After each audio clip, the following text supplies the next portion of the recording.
The Rockies and the Padres. This young catcher, Willeen Rosario, 2 more RBIs last night. Been ripping up the Padres, especially at Petco, hitting .367, 10 runs batted in.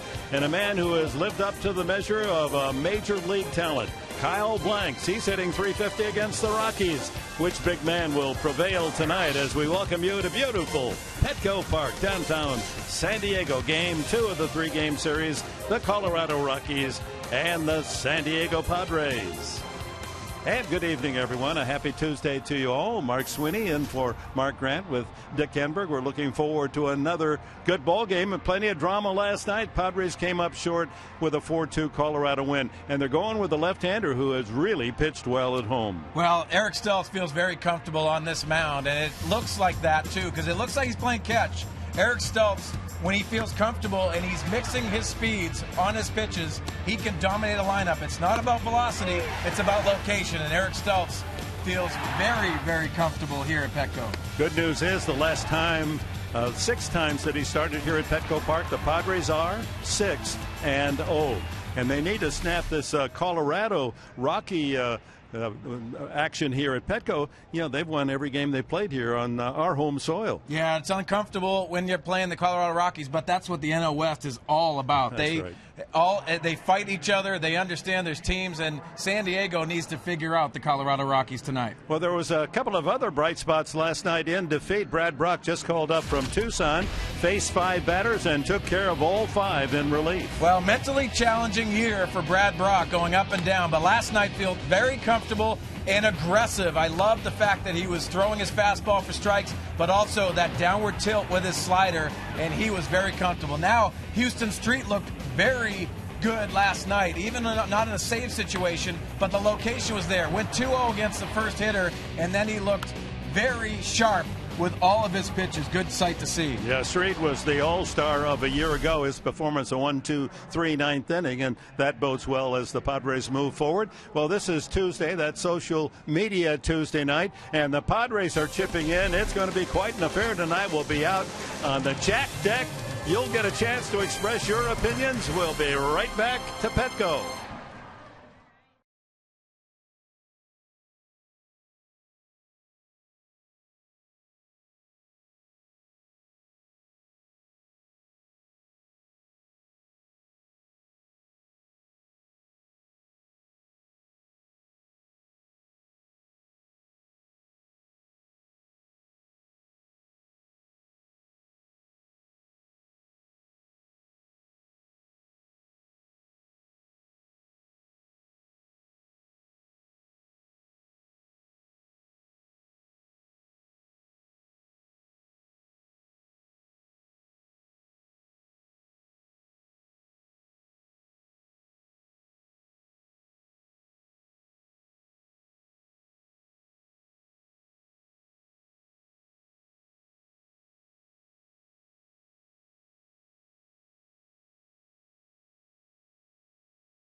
And a big social media night. That means Megan O'Leary's on the scene.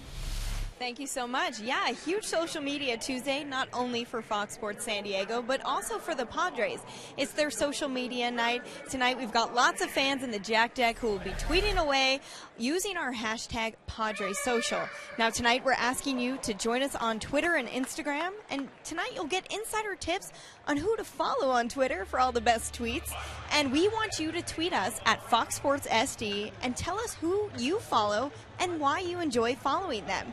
I'll be back later in the broadcast to highlight some of your tweets, and I'll have some special guests out here. So don't forget tonight's hashtag PadresSocial. Dick? All right, Megan, get that ball glove handy in case a home run's hit in that Jack Deck. We want you to snare it and bring it back as a souvenir. We're ready to go here at Petco. Right-hander Jhoulys Chacín, he has been red hot, 5-0 in his last 5 starts against Eric Stultz. Coming up.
Been a busy day here with the Padres. Hunter Renfroe, the #1 draft pick, signing and meeting the press, and it was announced this morning by lead investor Peter Seidler and Ron Fowler, the executive chairman of the Padres, that they have accepted the resignation of Tom Garfinkel as president and CEO of the team.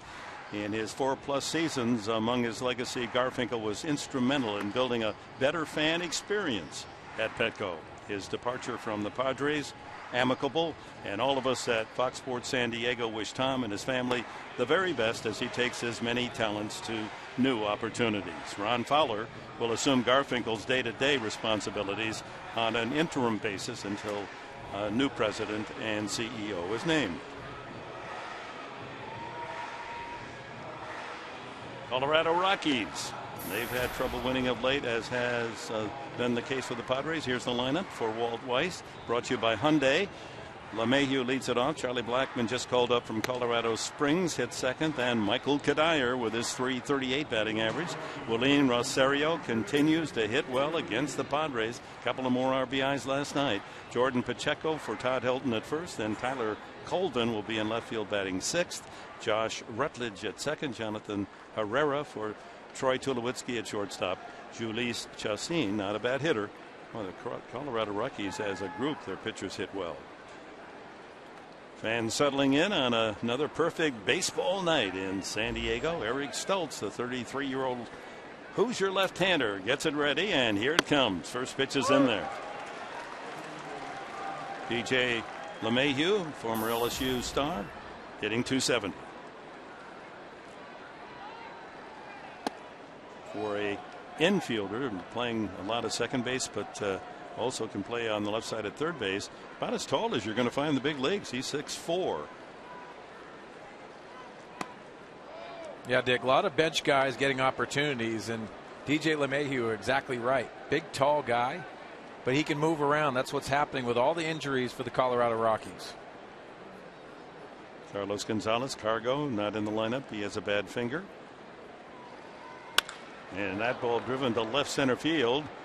Long run, and Quinton is there to make the catch. That ball off the head of the bat didn't carry very well. Tonight's Padre defense is brought to you by the Aramco Group. We've just met Carlos Quinton in left. Venable will patrol center field. Kyle Blanks in right, with Headley and Guzman at the corners. Cabrera and Amarista, the double play combo. Amarista getting a shot tonight at second. And Nick Hundley behind the plate for Eric Stoltz. Charlie Blackmon, just 26 at bats, 6 for 26 since being recalled. Second time up from the minor leagues, and he first pitch swinging, sends a fly ball right center. Blanks in front of Venable to make the catch. Well, here's our scouting report tonight, brought to you by Jaguar of San Diego. For Eric Stoltz, it's all about playing catch with Nick Hundley. It's not about velocity, it's about locating every pitch and give your team a chance to win. It's all about a W tonight for the San Diego Padres. Well, he's the right man at the right time. He's won his last 6 starts, has Eric Stoltz, here at Petco Park, and this being his 19th start of the season. That's a career high for him, and we're just at the middle of the year. So 112 innings, ranks in the top 15 in the National League. So Stoltz has been a workhorse. Kadire, the hitter, 338 average. On his way to the All-Star game and to the All-Star Home Run Derby. Cargo, Gonzalez, if healthy, he will be one of the representatives of the National League. Kadire also of the 4. David Wright and Bryce Harper complete the 4-man National League team. Yeah, Dick, a lot of people are surprised with Michael Kadire in that contest. Well, 15 home runs, that's good enough for me. And it's all about your chemistry with your batting practice pitcher. And I think Michael Kadire is a good option. 2 balls, 2 strikes, and the hitter knows if he wants the ball pitched low or high into the letters, inside, over the heart of the plate. Yeah, they want them to throw it off the barrel as many times as possible. Rosario on deck, 2 outs, bases empty in the first. So Kadire and Gonzalez, 2 Rockies, with the Nationals' 20-year-old phenom Bryce Harper, and the Mets with their home star David Wright. Well, all the pressure's on David Wright in that contest. And a 2-out walk to Kadire. Brings up Willeen Rosario. Rosario gave the Rockies an early 2-0 lead in the first inning last night. With runners aboard, he doubled into left center field. And the Padres playing catch up throughout the night. Rockies added 2 more in the 6th inning for a 4-0 lead. The Padres came back with 2 in the 7th, left the bases loaded. Had the tying run on, winning run at the plate with 2 outs in the 9th, but just couldn't get that big hit. 4-2 Colorado.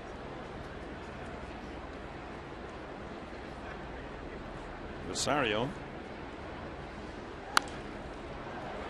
fouls that one away. In 9 games this year against the Padres, he's hit 4 home runs and knocked in 13. Well, the benefit of Eric Stoltz is that you have to supply the power when the velocity is not there. That's what makes it challenging from the hitter's standpoint. Walt Weiss, the first-year skipper of the Rockies, met him in the Padres live pregame show. Ground ball to short. Cabrera flips to Amarista, and the Rockies are gone in the first. Padres coming up. Cabrera, Amarista, and Headley.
Toyota bringing us the Padres starting 9. Cabrera, Amarista, Headley, the first 3. Quinton cleanup. Jesus Guzman, that's 5th.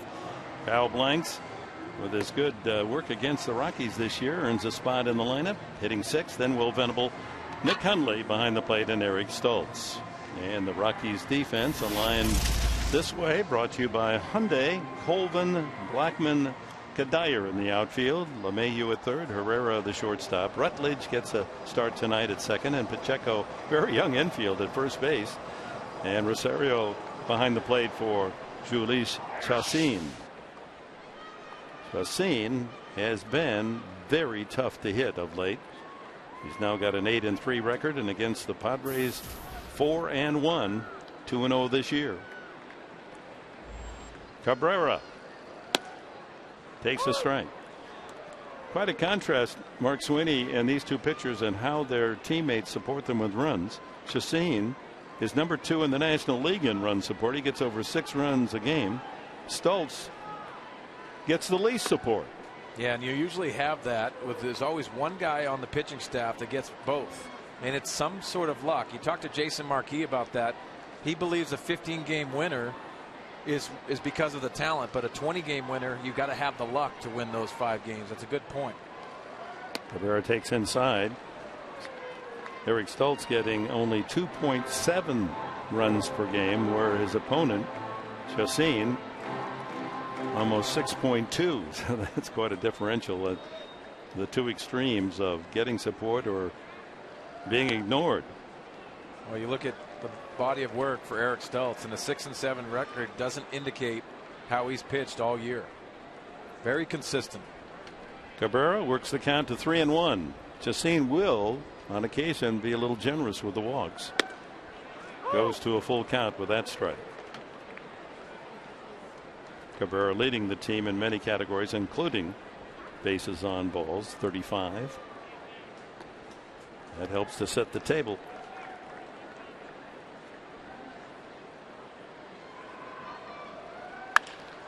Hit well to right center field. That's a long run out there for Blackman. Can't get it.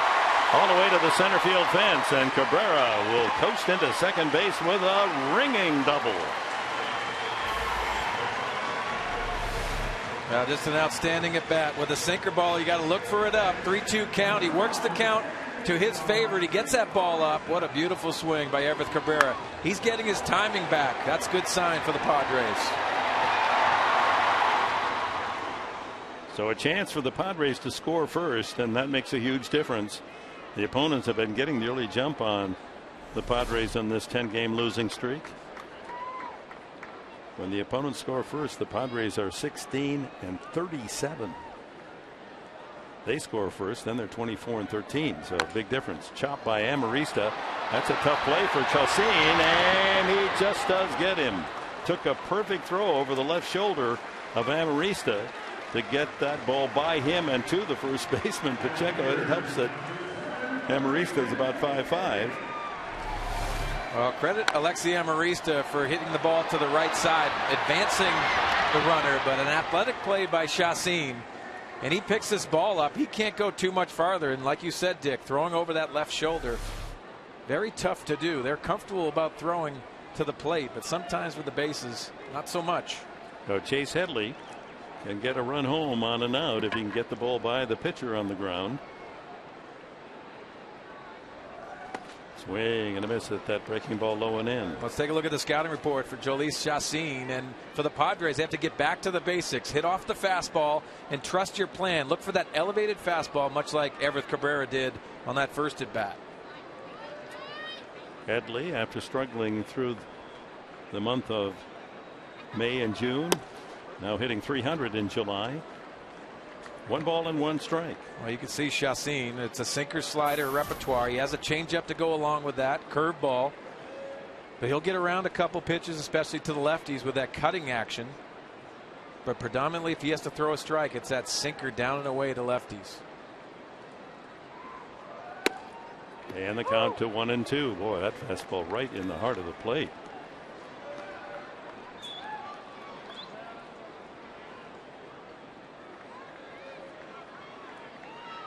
Now the infield with the count 1-2 comes in. So they'll try to cut off the runner Cabrera at the plate on a ground ball. Struck him out. So 2 away, and that's been the pattern. The Padres, when they have an opportunity to get a runner home from third with 1 out or less, struggling.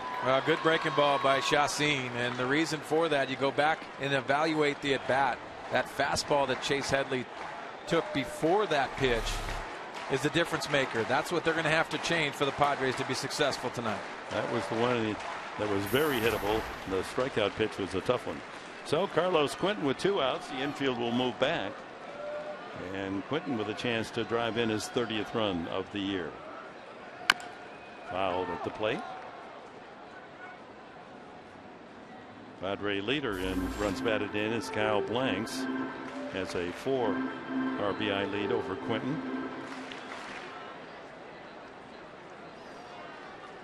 Outfield plays him a couple of steps toward right field.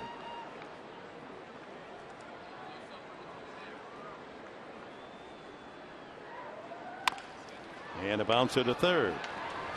LeMahieu across in time. And the Padres waste a man on third with 1 out opportunity. We go to the second, no score.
Park.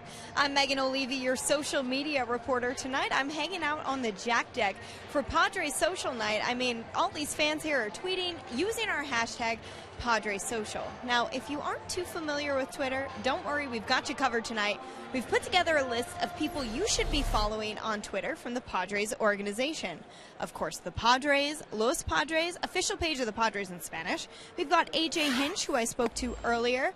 And, you know, throughout the game, we'll be highlighting people in the Fox company and fans and bloggers that you should be following. National, local media, everybody you need to follow to be the best Padres fan you can possibly be. We've got you covered. Guys, back to you. All right. Thank you, Megan.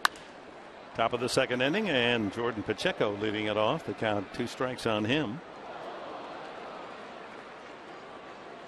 I guess of all the alarming statistics in this 10-game losing streak, in the last 5 games, counting that first inning when the Padres went 0 for 3 runner in scoring position, is they're 6 for 56 in the last 4 games plus tonight with runners in scoring position. Someone's got to step up and drive the ball. Well, Dick, it happens when you lose games, but you have to trust your plan. You have to trust your instincts and hit off the fastball. Everyone that's at this level can hit a fastball. If not, you're going to be sent down and you're going to have to make the adjustments. But you got to hit in runners in scoring position. That is what causes a lot of chemistry as a group. And then you also feed off each other. When they were going through their winning streaks, the Padres, They were getting 2 out hits. They were doing a much better job with runners in scoring position. And the count levels at 2-2 to Pacheco, the first baseman, giving Todd Helton the starting night off. Has a home run, hitting .243. Stoltz walked Kadire in the first inning. Ooh, that one just misses a fastball. Pacheco, Colvin, and Rutledge to bat for Colorado here in the second.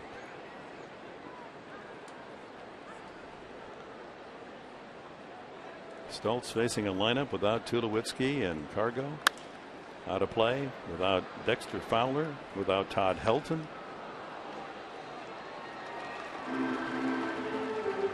Well, Walt Weiss has to be creative, much like Bud Black, and it's all about opportunities. Todd Helton, they have to figure out ways of giving him rest, and that's the challenge of a first-year manager in Walt Weiss.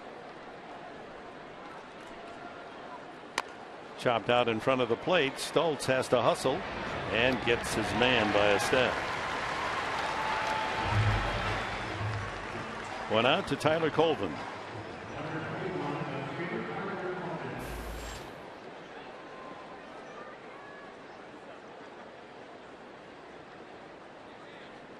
That gentleman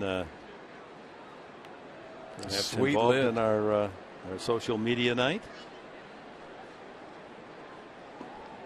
Might be listening to our birthday man, Ted Leitner, over on the radio side. Happy birthday, Ted. Happy birthday. Celebrating his 34th year in the broadcast booth.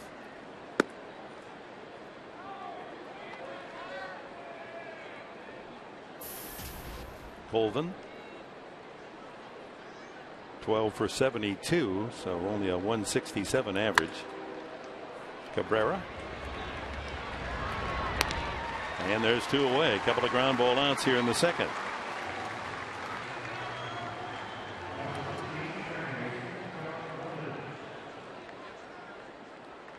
Oh, hashtag the mission in the Jack deck. Gotta love that. It is a mission. That one W can change everything. Slump buster. Take care of our girl out there, Megan O'Leary, guys. Breaking ball catches the outside edge. Rutledge. Average down, but shows occasional power. A half dozen home runs. Rockies have hit 106 home runs this year. That's 23 more than the Padres. But of course, they play at a home run park, Coors Field. 2-1. Well, when you play in a home field like Coors Field, your confidence of a home run hitter, no matter who you are, a middle infielder, power hitter, it goes up. And yes, they talk about the road splits, but it's all about confidence and squaring a ball up. Changeup had him way out in front. 2-2. Well, Eric Stoltz looks very comfortable to me. Looks like he's on point with Nick Hundley and playing catch. Comes the changeup. Struck him out. First strikeout for Eric Stoltz. He retires the Rockies in order in the second.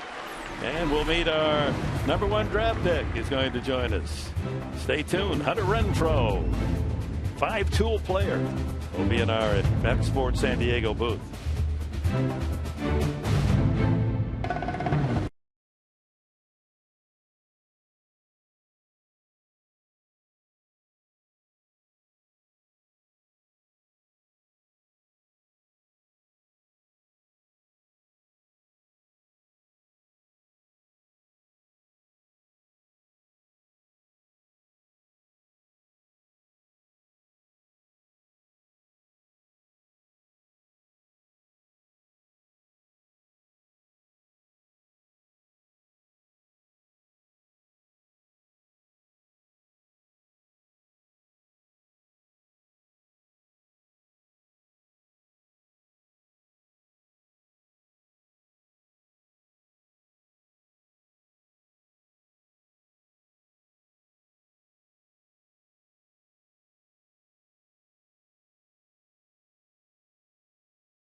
Guzman, Blanks, and Venable against the right-hander Chulis Chassin. And this young man, 13th player selected in the June draft out of Mississippi State.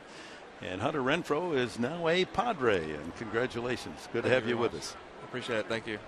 So you get to the World Series, College World Series finals. UCLA Bruins able to win the title, but it was one of the best efforts ever, not just by a college sports team from Mississippi, all of them. You know, in baseball, you really have done your state proud. Yeah, absolutely. We did the best that any team in Mississippi, like you said, has done, and to represent Mississippi State University like we did, I'm truly blessed to be part of that team and to really see what the World Series is about and experience Omaha.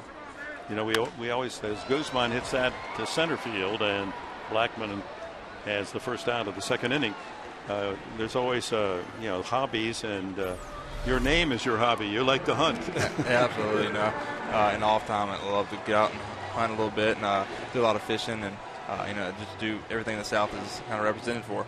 Of those numbers, batting average, home runs, RBIs, what makes you most proud? The batting average by far. Getting a sophomore year hit 2-something, and I knew I had to jump up from that, and I did a great job at the off season and really seeing pitches and locating what I need to be done, and did a really good job at that. Hunter, I watched you in batting practice today, and that had to feel good. Were you a little nervous getting in there, or did you feel very comfortable? I wasn't too bad. At first I was a little nervous, and then I met everybody and going into the clubhouse, and it was a great experience for me to be part of that, and I really felt comfortable up there hitting BP with a wooden bat and being part of the pickup field. You did say that in the press conference that you feel comfortable with a wooden bat because you did that at Mississippi State in the fall. Today, and just to talk about to the Padre fans, open stance and a lot of power. I saw some power, and I saw a ball go into the Colorado Rockies bullpen. How'd that feel? It felt good. I believe these wooden bats that we use now, definitely at the professional level, have way more pop than the BB Core bats that we use in college now. It's really ridiculous, the pop that these bats has compared to the BB Core. You saw that at the World Series and how big that ballpark played and how least amount of pop it was and how many home runs we hit. Well, you hit one out, though. I was going to say. Omaha. Absolutely. 1 of 3, I think it was, and that's got to have a good feeling to it. It was. It was a line drive off the slider, and I got enough of it to get it out left field.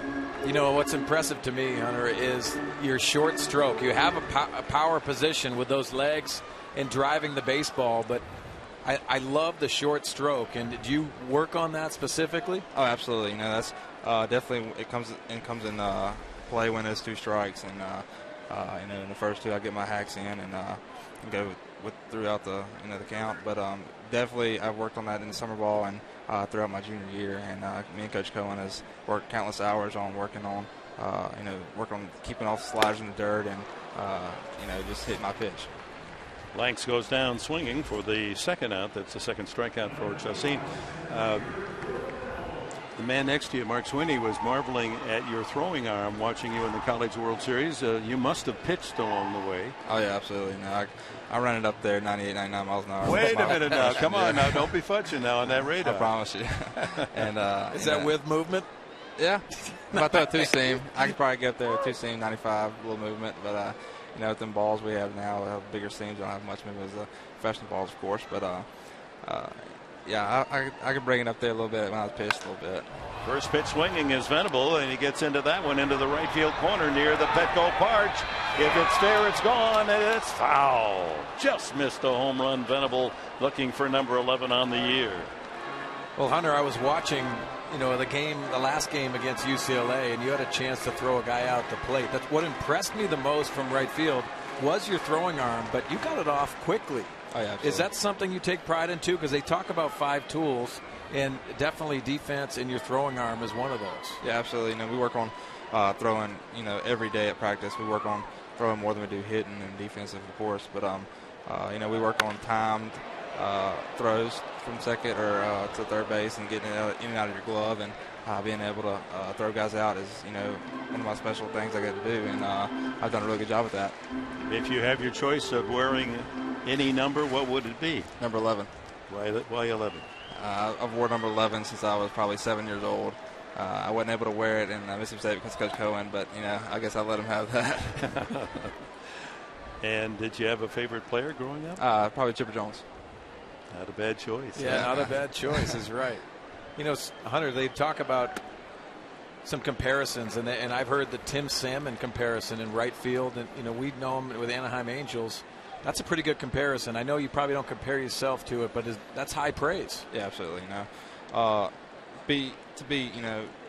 My name be distinguished with any name from MLB is a blessing, but to be him, it's just awesome. I guess we'll say.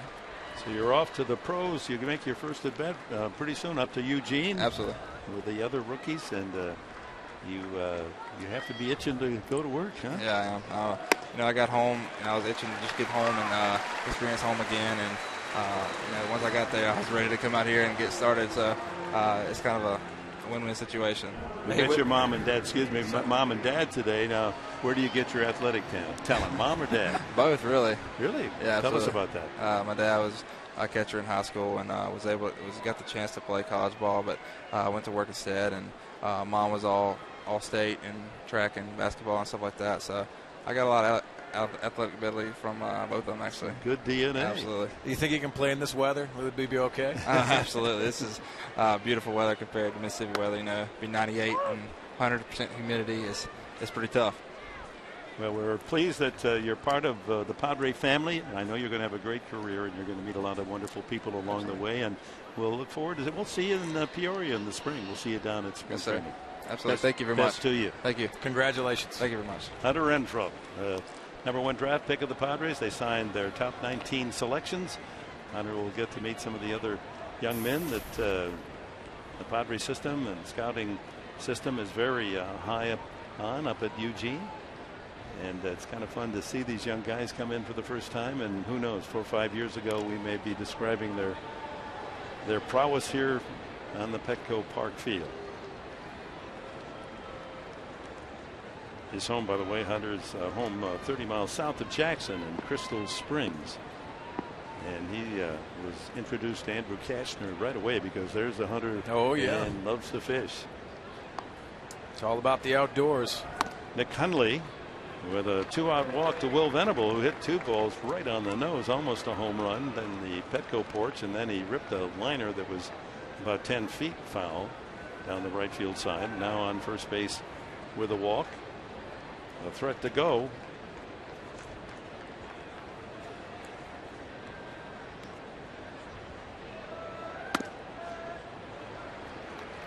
Two balls and a strike to Hundley. Well, that's got to feel real good for the San Diego Padres organization to get those top 19 picks signed. Get them out playing. The new rules enable them to get them onto the baseball field as early as possible, and I think that's great for the San Diego Padres.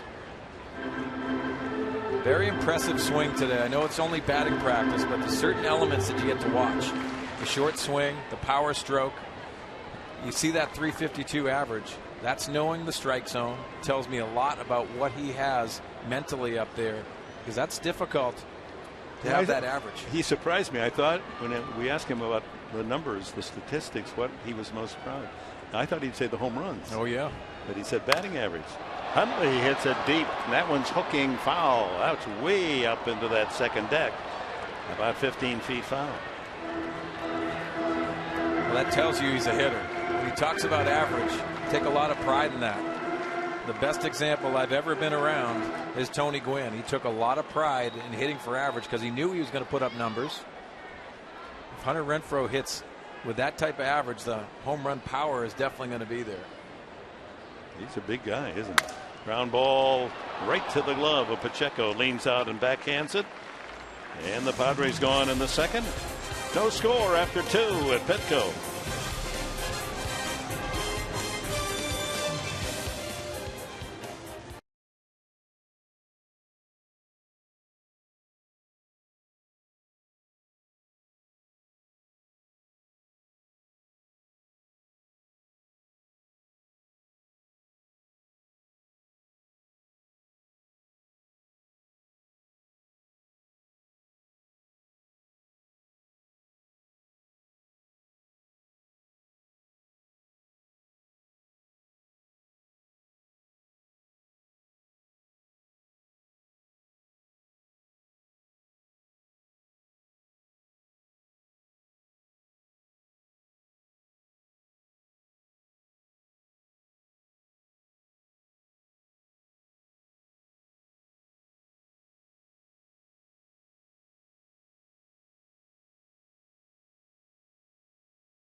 at Petco Park as the Padres take on the Rockies.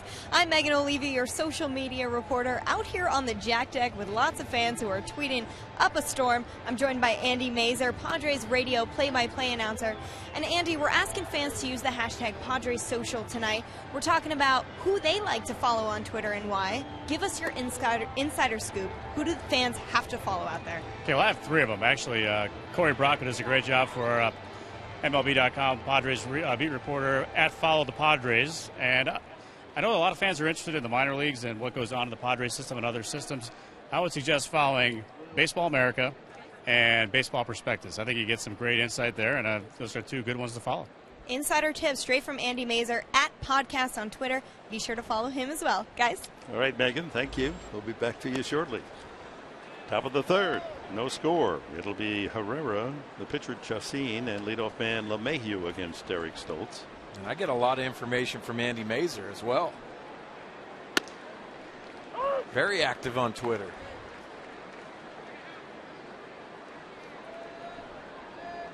Deep and steady there. Herrera, a soft fly ball to short. Cabrera there for the putout. One away. The pitcher, Chacin, has 7 hits this year. He's hitting at a .212 pace.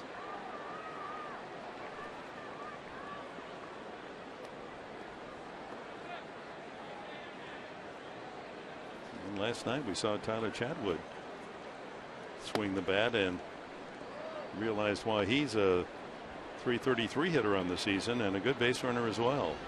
Edinson Volquez, a tough one to digest last night, a 4-2 loss. His own wildness, leadoff walks in 2 innings. They both came around to score. Now, so many people in the Rockies organization impressed with Tyler Chatwood and the adjustments he's made from last year to this year. And I'll talk about that bit of slider he's made an adjustment on. It can be one pitch. You know, we've got to locate the fastball, but if you have a breaking ball to go along with it, and then you can mix pitches like he did last night, going to win a lot of ball games in the big leagues. 3-0 pitch to Chacin is in there. Walt Weiss very impressed. It's all about pitching for Colorado Rockies for them to stay in ball games. Ground ball to third, a couple of hops to Headley. 2 gone, and to the top of the order we go. So Stoltz has gone through the order the first time without allowing a hit. Only 1 base runner. That was the walk to Kadire. Dog days at Petco. Dog days this summer, and some 400 or 500 canines parading their stuff around the warning track tonight. Some beauties. Got some sweet unis on those dogs. I think that man just took the hot dog away from the dog. Check on that, gentlemen. Fly ball to left. LeMahieu takes a strike. Fastball around 86, 87 from Stoltz. Well, it's all about changing speeds. We always talk about it with Eric Stoltz. He does a phenomenal job at adjusting with that changeup right there. Fly ball to right, giving ground is Blanks. And it's a quick 1-2-3 inning again for Eric Stoltz. Here comes Stoltz to lead off the third.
A dog parade on the field, and so many great outfits. You see the dog jerseys, a couple bandanas. I even saw a dog tutu. You gotta love that. And a couple of the Padres players tell us about their puppy pals. I have a Westie, which is a West Highland White Terrier. His name's Memphis. His parents were Elvis and Priscilla, so we wanted to keep the theme alive with Memphis. The one is a little bit of a mutt, like a miniature pincer, wiener dog, chihuahua kind of mix, and his name's Hines. And then I have a golden retriever named Maris. That is our Geico quote of the game. A ton of furry friends in the house tonight, guys. And one of my favorite outfits that I saw, a handmade Friar outfit. And it said, Puppy Padre for life. How about Eric Stoltz leads off the third inning with a sharp single to right field. His 5th hit of the season. Padres have the leadoff man aboard for the second time, and we go to the top of the order in Everett Cabrera. Both sides of the baseball, an 0-2 pitch that Chacin wants back, but Eric Stoltz putting the barrel on it and driving the baseball to right field. Eric Stoltz understands how to handle the bat, and he loves to swing the bat. Try to hound the opposition as Cabrera steps up. He doubled to deep center field the first time, but the Padres couldn't get him home. Left him at third. One out. They couldn't take advantage of that unusual power. He tries to bunt and well foul. As always, we can talk about our grand sunsets here in San Diego. Yeah, Hunter Renfroe is going to want to get to the big leagues as soon as possible to get out of the heat. Yeah, you saw how he smiled when you said you think he'll be able to play in this kind of weather conditions. He's from all that heat and humidity in the South and Mississippi. The kind of weather we experienced in Boston and Washington, D.C. on this last trip. Barrels that fastball at 89 down the heart of the plate. 0-2 to Cabrera. You saw Everett Cabrera trying to lay down a bunt on that first pitch, trying to create some differences tonight. That's what the Padre offense needs to do.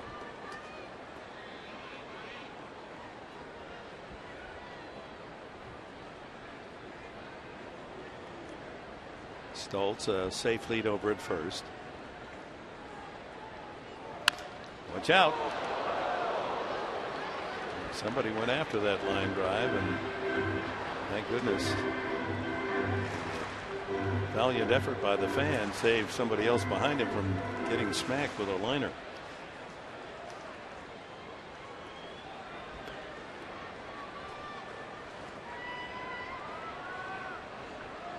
Nice turnout tonight. Hope you'll be with us tomorrow night. It'll be Cashner against De La Rosa. Good matchup.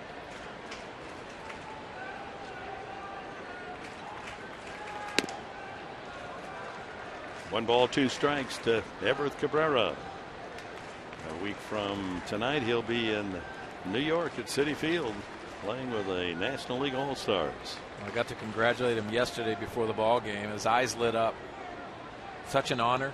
A Rule 5 pick from the Colorado Rockies. An outstanding year he's had.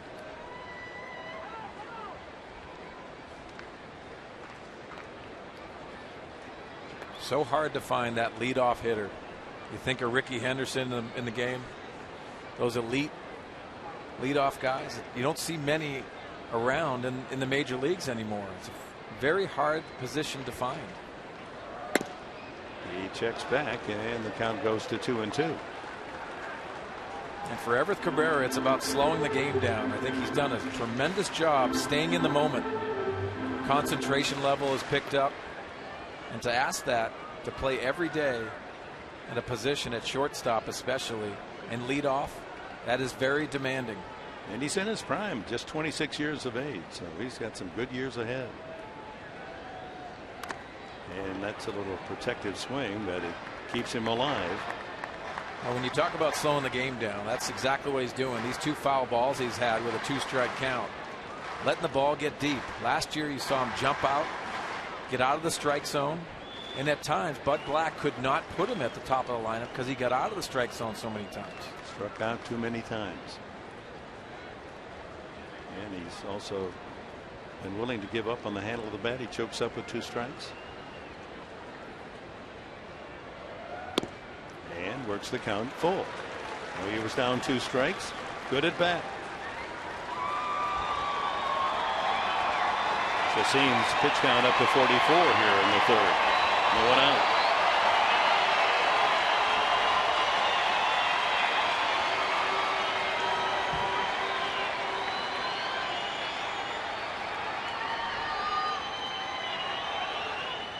Ground ball. Good play made by Pacheco, then back to first base, thrown away, but the bounce comes right back to Pacheco, so no chance for Cabrera to advance to second base. So he's safe on a fielder's choice, and he has not stolen a base since coming back off the injured list. Well, nice play by Pacheco with that tough hop. But credit Everett Cabrera getting out of the box and getting down the line, staying out of that double play. He has not hit him to or grounded into a double play all year. One of the few in the major leagues at this stage of the season. When we talk about breaks in the game, you got to make your own breaks. But that's a solid at bat. And if you're playing well and things are going well, that ball's through the hole. You know, might have first and third. The Padres have to create their own breaks, and Bud Black understands that. He'll take the trade-off, getting Cabrera at first base for the pitcher Stoltz. Amarista rolled one up the first baseline, a swinging bunt, and a good play made by Chacin to throw him out in the 1st inning.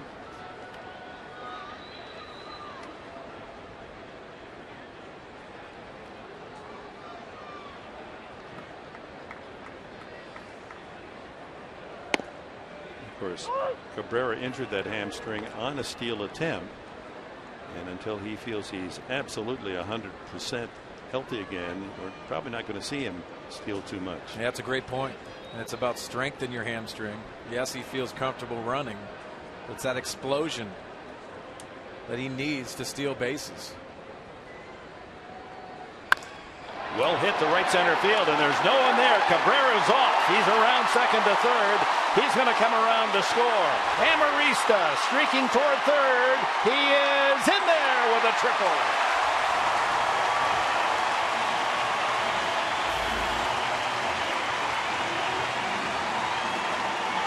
1-0 Padres as Amarista delivers.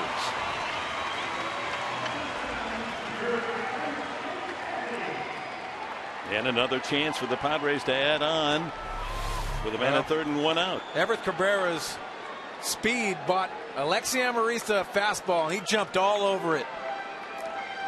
What a swing. They play him to the opposite field, and he hits it into the triples alley. I credit Everett Cabrera for that fastball on a slide step. Outstanding approach, getting that ball elevated. Alexi shoots the gap. 3rd triple of the season for Amarista.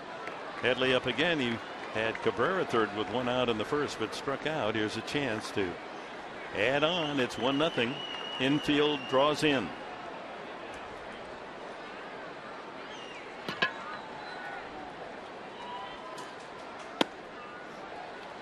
(2-0). Now Chase has to look for that aggressive mistake by Chacin. They have the infield in. He took a fastball last at bat. Got a slow breaking ball to end it. Fouls it away. And that's the mistake. Why Chase Headley? He's hitting .228. A lot of foul balls, in my opinion. Foul balls you should actually put out there. So just missing his pitch. 2-1. Mayhew, Herrera, Rutledge, and Pacheco just a step off the grass. Amarista with the RBI triple at third. 1 out. And strike on the inside corner, says Chris Guccione. It's that comeback fastball. Good pitch. Starts out on your hip. You give up on it. And that movement coming across. Infield tight. Hitter's delight. In the inning, it was Stoltz who singled to open things, and Cabrera forced him. And Cabrera scores from first on the triple. Amarista.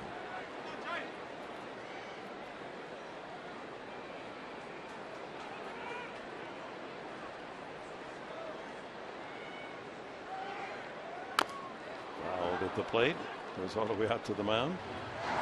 So many times you watch how certain teams attack Chase Headley. When they get 2 strikes, they like to go to that breaking ball, especially down and in. How you combat that? The foul balls. They have to be out there, especially in RBI situations. Sounds easier said than done. Yeah. Another 2-2 pitch. A little high fastball. And the count full. He tried that comebacker again. Carlos Quentin on deck. 1 out. Good sign. The Padres have scored first. I look for that slow breaking ball here.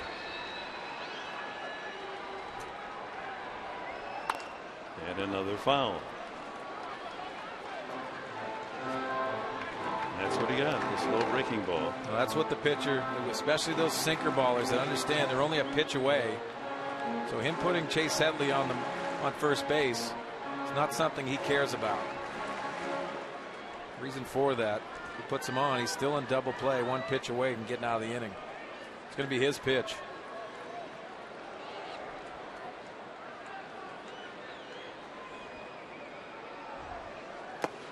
And ball 4. Headley works a 1-out walk, so runners at the corners for the Padres, leading 1-0. We invite you to stay tuned later in the game for a special look at the new film Grown Ups 2 in theaters everywhere Friday. Pitching coach Jim Wright jogging to the mound. Headley at first, Amarista at third, a run home, and Carlos Quentin the batter.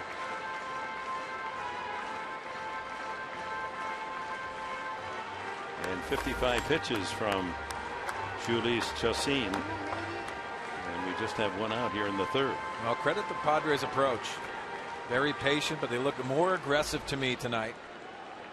And they're looking for that elevated fastball, especially in this situation. Carlos needs to get something up. He's going to get a breaking ball. He's got to elevate something to the outfield.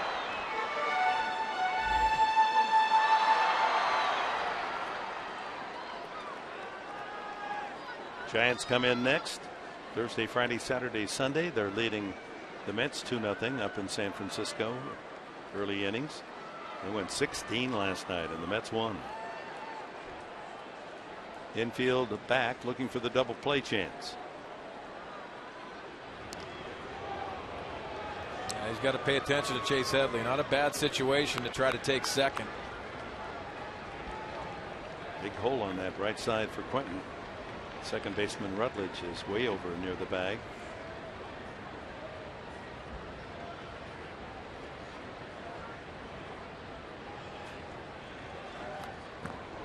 Excuse me, foul. Didn't want to go. Ball hit the bat.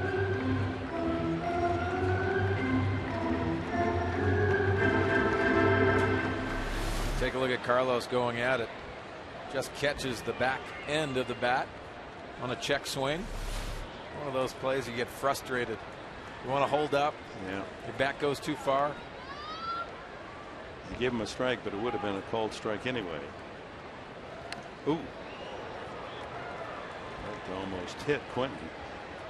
And it didn't make the usual sound in the glove of Rosario. Almost sounded as if it did flip him, but it's 1-1. Well, anytime a pitcher is losing command, you got to look in the center of the plate and look for that mistake. They're getting some mistake pitches. You got to capitalize.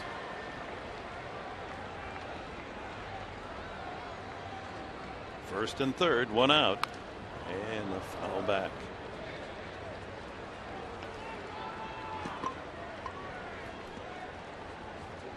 Jesus Guzman would be next. The colors of the final minutes of this beautiful Tuesday night here in San Diego. Does it get any better than that? Like a postcard.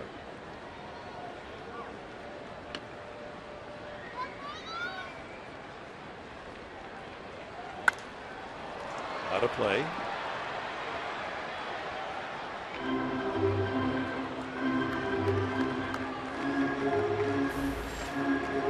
Chacín pitched out of a Man on third, one out in the first inning. He's given up a single, a triple, an RBI triple, and a walk here in the third. So first and third, 1-0 Padres, and one out.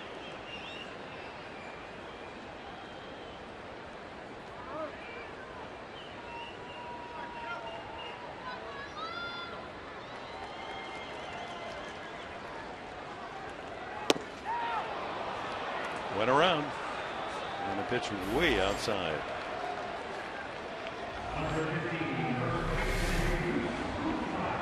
Just seeing on the check swing, when you pitch inside with movement, you're going to get some right-handed hitters getting out of the strike zone. That's what happened to Carlos Quentin in that at bat. So Quentin mad at himself as the Padres can't score a second run on an out. Now first and third, 2 outs to Guzman. He flied to center his first time.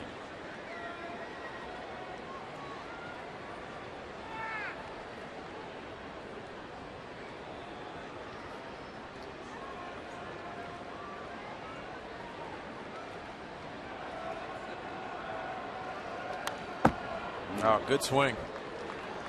Just clipped it back foul. Well, we always talk about the sinker balls. You look for that ball up, just like Jesus Guzman did right there. When it's elevated, it flattens out. Much easier to hit. When it's down, has that sinking action. That's the reason why I get a lot of ground balls. In fact, Chacin, almost half of the outs when he's pitching are ground ball outs.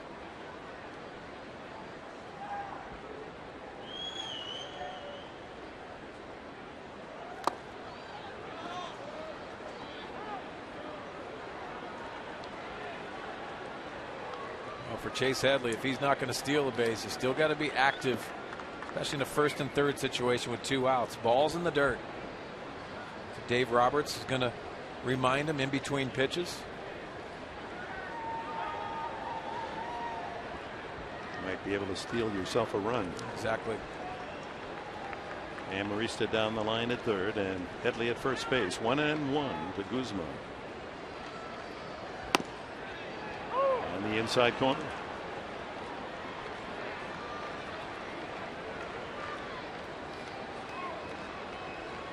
So Chacin works the count in his favor. 1 ball, 2 strikes. 1-2 pitch to Quentin got him to go for something way outside.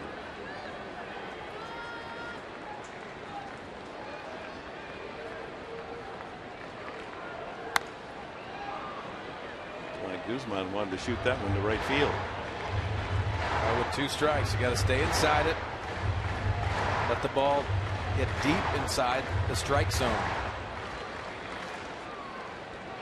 Reason for that, with the combination of a slider and a curveball, you shoot that side right there. Jesus Guzman's been doing much better job at that of lately, getting more at bats. It's all about timing. If you're a bench player, those needed at bats to feel very comfortable. Jesus Guzman did not look like that at the beginning of the season. Now he's getting into his groove. He's played the last 31 games and hitting 300 during that span. 4 home runs.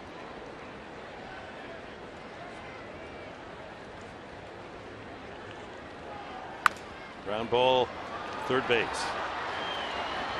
And the inning is over. Once again, the Padres with 1 out. Man at third can't bring him home, but Amarista did. Long triple to give the Padres a 1-0 lead.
1-0, and I am joined by a man you should all be very familiar with. This is the Padres' first-round draft pick, Hunter Renfroe.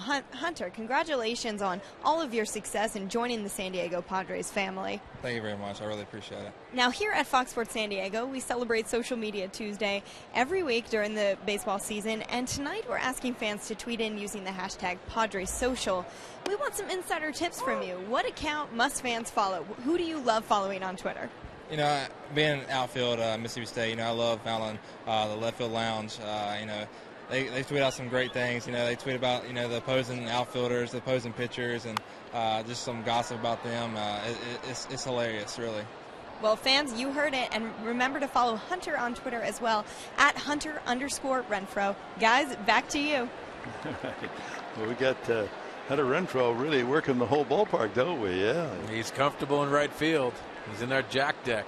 Yeah, that's a great place. I like it. Watch the game. That's where Megan O'Leary is stationed for this social media night.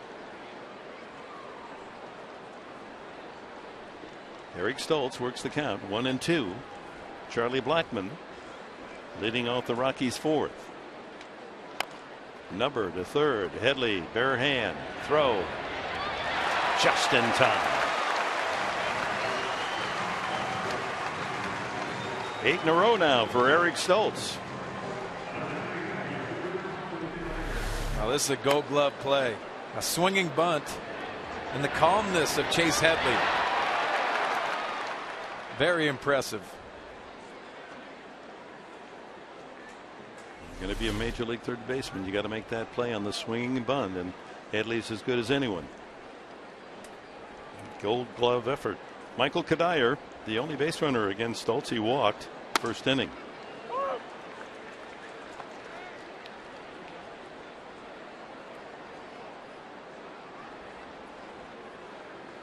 There's that slow curveball at 66. Doesn't quite hit that outside edge.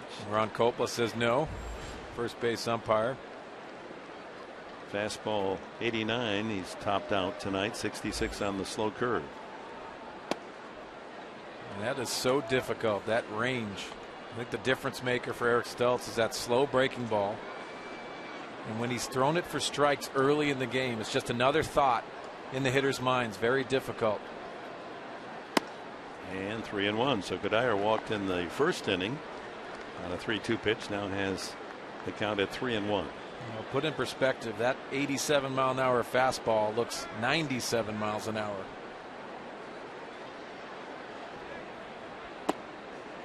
And he walked him again. So Kadire up twice, walked twice. The only times that Stoltz has allowed a base runner.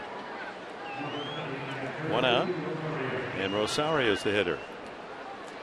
But Black thought that umpire Guccione might be squeezing his pitcher a little bit. Yells out to the man behind the mask. Well, I like that about Bud Black. Talk about passion. An ex-pitcher. He's not going to yell for the sake of yelling. He's not going to get thrown out. But you got to back your pitcher, and I love that. Here's the ever tough Rosario, the catcher.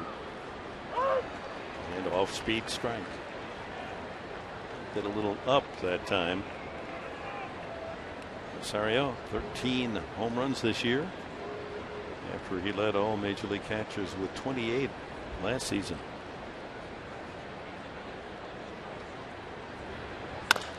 Could be two.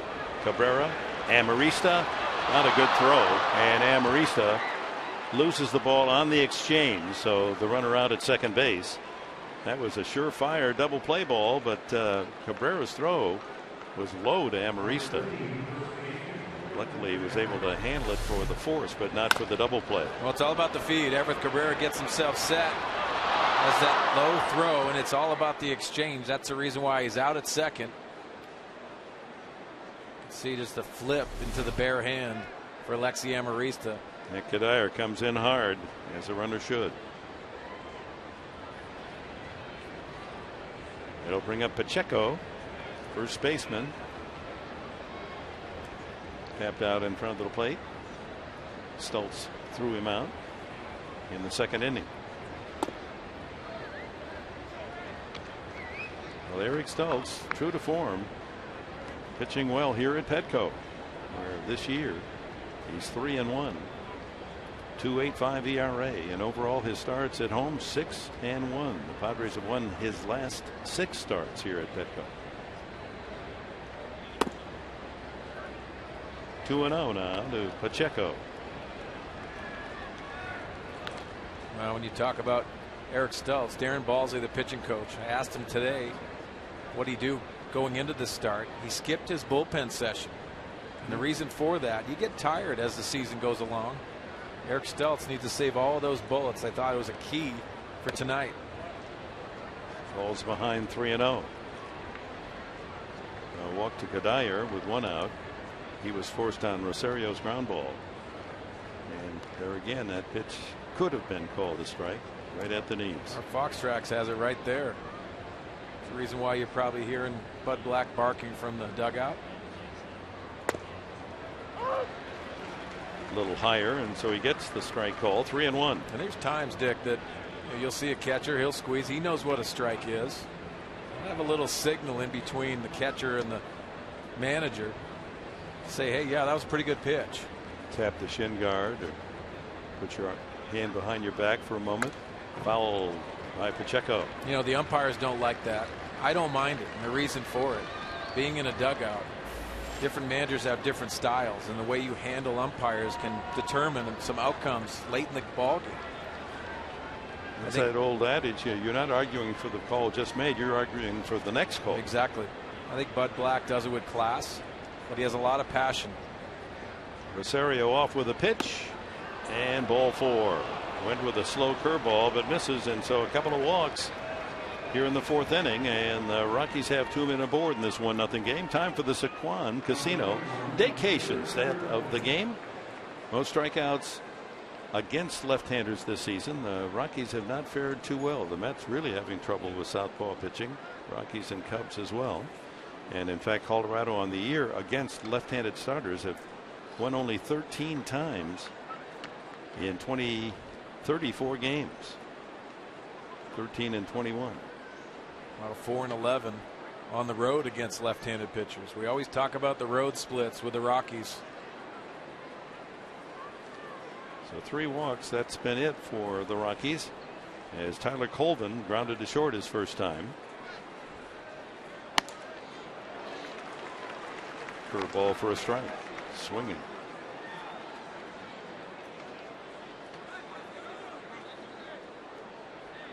Talking about the struggles the Padres with runners in scoring position. The Rockies, same malady.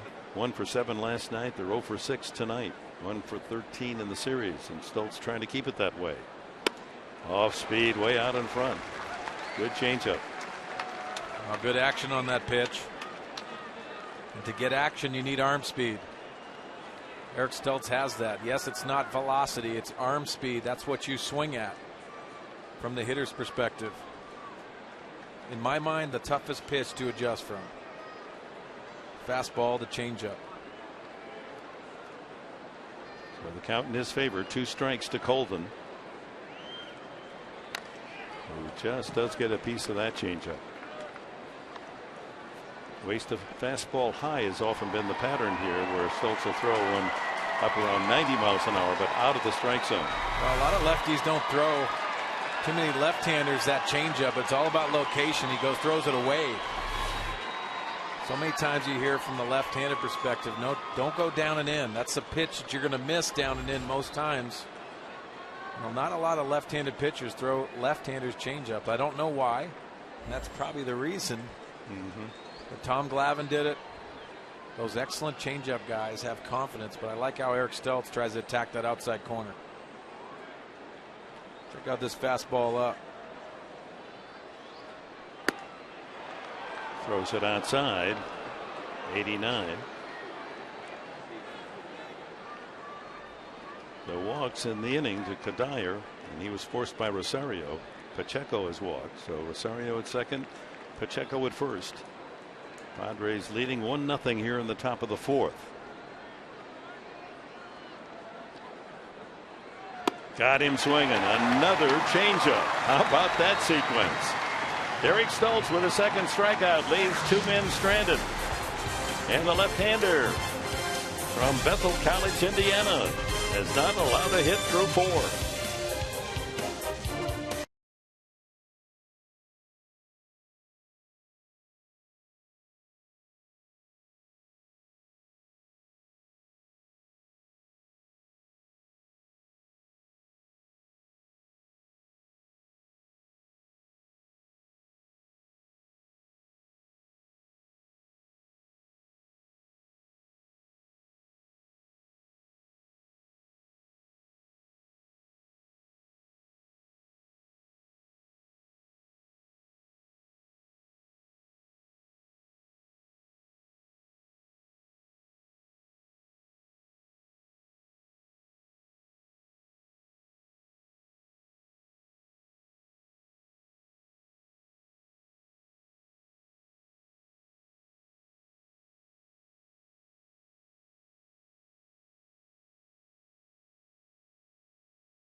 San Diego. It's time for our AT&T Twitter poll question. Tonight we're asking, who do you think's going to win the NL final vote for the All-Star game? You can tweet in your votes using hashtag ASG Desmond, ASG Freeman, ASG Gonzalez, ASG Pence, or ASG Puig. We'll check your results later in the broadcast, and remember, you can submit your official vote on MLB.com through 4 p.m. Eastern on Thursday. Get your votes in, guys. Your vote can be heard and your voice can be heard out there. And remember, July 16th is the All-Star game, only on Fox. Back to you guys. All right, Megan, and of course that's going to be a very interesting battle because the voting has been tight. So what happens the next 24 hours or so is going to decide which of those 5 make it to the All-Star game. Well, I think it's Puig, and it's all about national attention, and he's caught baseball by storm. Talked about it in the pregame with Mark Loretta. He went 2 for 5 last night. Puig did. Oh, he's in a slump. And his average went down. That's right. Hitting over 400 right from the opening bell when the Padres saw him debut up at Dodger Stadium a month and a half ago.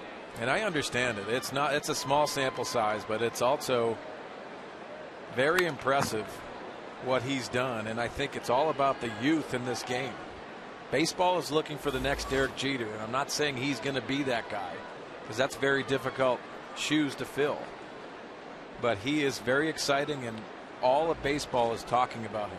Dynamic player, and he's really boosted the Dodgers. I mean, they were deep in the cellar. They were just moaning and groaning, all this talent. They can't score runs. All of a sudden they bring up Puig, and we saw him in his debut. I was just looking back to the last time the Dodgers were here at Petco Park. And June 21st, the Padres beat them 5-2. Reaches out, punches a little fly ball, and the second baseman Rutledge able to collect it for the out. Padres on June 21st beat the Dodgers 5-2. Puig had been up with the team maybe a couple of weeks then. Since then, the Dodgers are 13-4, and they've just climbed over everyone. And they're leading again tonight at Arizona, only 3.5 out of first. Well, they're not talking about Matt Kemp. They're not talking about Andre Ethier. And that tells you the impact that he's had. Adrian Gonzalez, he makes everyone better, and that's the reason why you're seeing them go on a streak. Gives them, everyone else confidence. Puig, we saw him that first game, a double and 2 home runs, and threw out D'Onofrio on a double play to end the game. And to see him run from first to third is worth the price of admission. Ground ball right at the first baseman Pacheco. 3-1 put out. 2 quick outs here in the 4th inning for right-hander Chacin. There are the standings coming into the action tonight. Colorado 4.5. The Giants have been in the throes of a slump, 6.5, and losing a 16-inning game last night at home. Ooh, that hurts. Well, I know it's a struggle for the Padres at this point, but They've been that far back before this year. They started off 5-15. Anytime you lose 10 games in a row, it's not a good feeling, but it is all bunched, and there's plenty of time left. The Padres have to play consistent baseball, but there's plenty of time left in this division race. String together some combination winning streaks or just winning series. Just win series after series. And that's what you have to do. You have to think about that. Pop up off first. Might be a shot for Pacheco at the railing. No, back about 3 rows. And it's that mentality, Dick. Last night the Padres lose the first game. You still have an opportunity to win the series. You got to do what you got to play 9 solid innings tonight. Hopefully you come up with a huge win and then you win the series tomorrow. That's how you're going to get back in the race. And tomorrow night it'll be Andrew Kashner against Jorge De La Rosa, who's 8-4, another tough opponent on the mound, as is Chacin. Fly ball, right field. Kadire easing his way toward the line. And for the first time tonight, Chacin retires the Padres in order. It's still 1-0.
Go girls. All right, somebody else you should follow on Twitter, Cy Young Award winner Randy Jones. He's RJ Barbecue 35 on Twitter. Randy, tonight we're using the hashtag Padres Social, asking people who they enjoyed following on Twitter. Who do you like reading tweets from? Well, right now, it's Chipper Jones. I mean, Chipper's stirring it up now that he's retired, and he's getting on umpires and yelling at other guys. And I really enjoyed Chipper. I mean, he's enjoying this retirement thing. We got into the tweeting about different things, and he doesn't like Angel Hernandez, the umpire, and he stirred up a bunch of stuff. And I love the lefty. He's getting it done. I love how much you love Twitter. Thanks so much, Randy. I love it. That's a lot of fun. I've got to say, one of my Twitter followers, Silva Supremacy, also said Chipper Jones should be followed on Twitter. So, guys, do yourself a favor and follow him right now. What a guy, Chipper Jones, and we miss him. Even though he could do some damage against your pitchers, Chipper was such a pro in every aspect of the game. And yet Atlanta, they lose him and they keep moving right on. He's a pro, but I don't miss him. Sharp ground ball. Cabrera has a tough play. One hop and not in time. And that'll be the first hit of the game. Josh Rutledge deep to shortstop. Cabrera made a great stop, but so deep out on the grass, his jump throw not quite in time to get Rutledge at first base. Well, for Everett Cabrera to make this play look that easy and that athletic, especially with Rutledge getting down the line. Unbelievable play. It's all about the arm strength for Everett Cabrera. He could taste the out. Not quite. Jonathan Herrera popped to short his first time. That went back a home plate. and out of play. Well, an ideal situation for Walt Weiss, the manager of the Rockies, to set the runners in motion. Josh Rutledge, as we saw, gets down the line. Herrera understands how to handle the bat.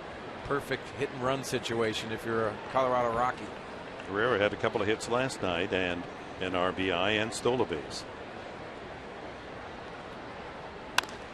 High fly ball, hit well but high, and that'll give Quinton a chance to collect it. He just missed Herrera. 1 out. Chacin, the pitcher, steps up. He grounded to third baseman Headley the first time. So tomorrow night, 6:30 here on Fox Sports San Diego, the final game of this 3-game series, and then Thursday, Friday, Saturday night, all 7 o'clock games. We're on at 6:30 on Fox Sports San Diego against the Giants, and then a 1 o'clock Sunday game. Squares but takes low, ball 1. Well, Walt Weiss put the slash on last night. Chacin can handle the bat like you talked about, Dick, earlier. I think this is a sacrifice situation. Down 1 run. But you never know with Walt Weiss, a first-year manager. Gives himself up early, then pulls the bat back. Yep. And then tries that butcher boy chop. The reason why you implement that is that all the infielders are moving when you see them squared around.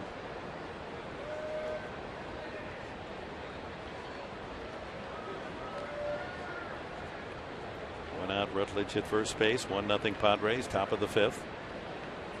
Rutledge with the first base hit for the Rockies tonight. Infield hit to deep short. Going to pull the bat back again. Throw went over to first base, but after showing bunt, Chacin was going to bring the bat back and try to chop one through an empty hole. Well, all those young baseball players out there, when the pickoff move is over to first base, pull it back. Now he bunts foul. You want to show to both dugouts, especially the visiting dugout, that you'll slash.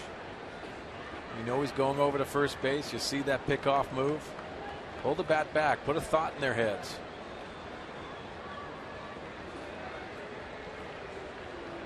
Yeah, it's a great play when you know you're going to take a show bunt. Try to get that third baseman to come in a couple of steps and open up the hole for you. Next swing. 1-2. Just foul.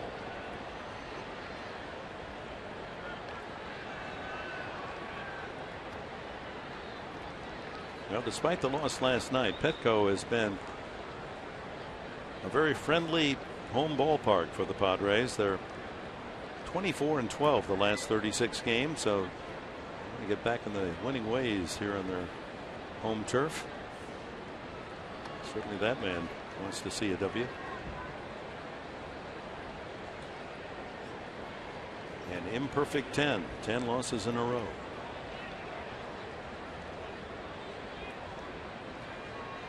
Oh, he'd love a ground ball right here. Get out of it. 1 pitch. Little soft fly on the infield. Second baseman Amarista for the second out. Hey, Padre fans, the countdown to opening day at Del Mar is underway. Tune in to Fox Sports San Diego broadcast live from the paddock. Don't miss the hats and horses at Del Mar's biggest race day of the season. Wednesday, July 17th at 12:30 right here on Fox Sports San Diego. And all the hopes of a new racing season at Del Mar, the owners, trainers, jockeys, and fans getting that racing form on Tuesday night, picking all those winners. I'm going to call you and ask for the winners. Yeah, I haven't picked the winners since Secretariat. I picked Secretariat to show. There goes the runner. And he might have gotten around the tag. He did. The ball was there in time, but Rutledge, with a very clever slide, able to elude the tag, and he's in.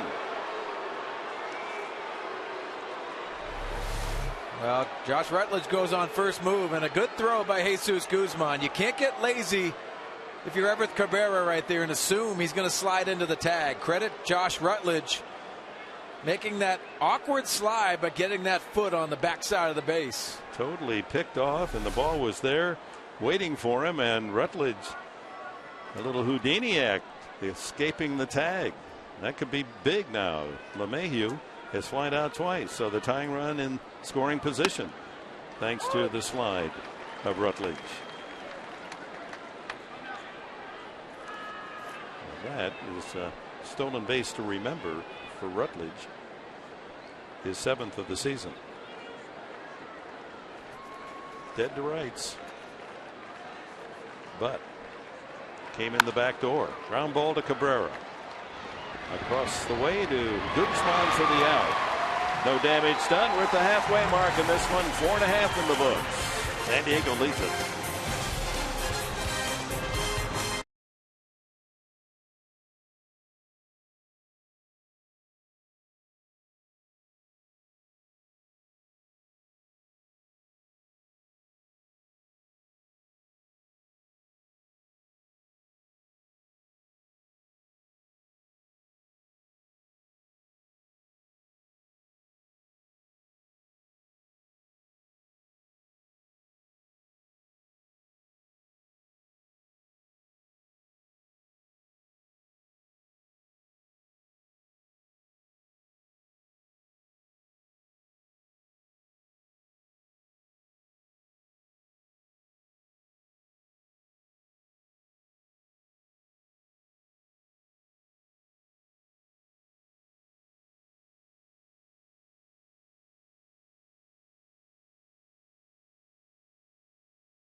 Diego brought to you by your San Diego County Lexus dealer, who invites you to test drive a luxurious Lexus tonight.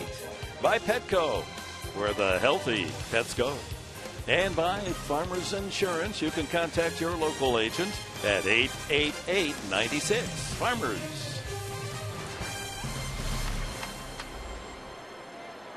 Eric Stoltz singled to lead off the 3rd inning, and that became the Padre run, even though he was forced by Cabrera. Cabrera then scored all the way from first base on Amarista's triple, and that's been the entire offense of the night for both teams.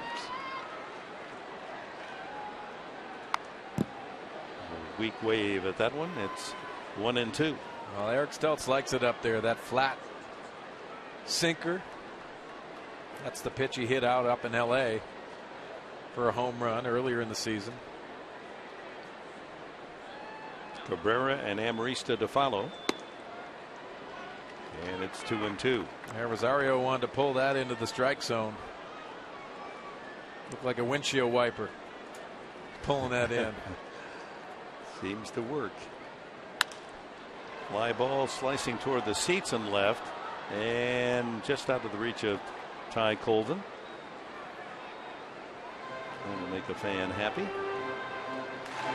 Well, 81 pitches for Chacín. I said only 1-0 for the Padres, but their approach has been very impressive. Running that pitch count up, getting to the bullpen. You always have to think that way. Try to get to the bullpen as soon as you can.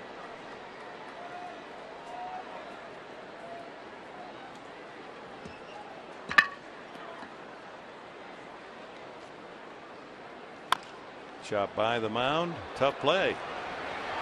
LeMahieu doesn't get him. Swinging bunt. Eric Stoltz. He's 2 for 2.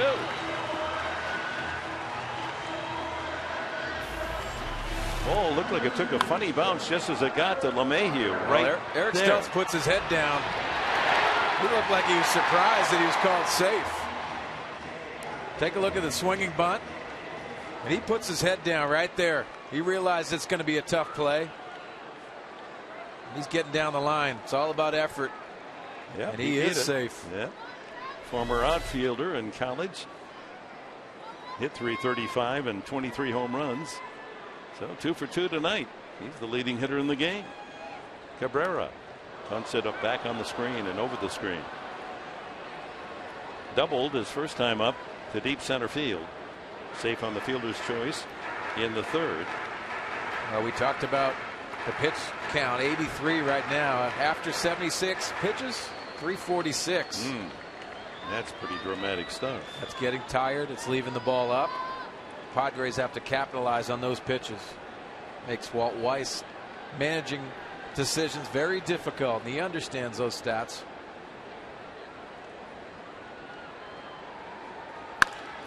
Could be 2. Even with the speed of Cabrera.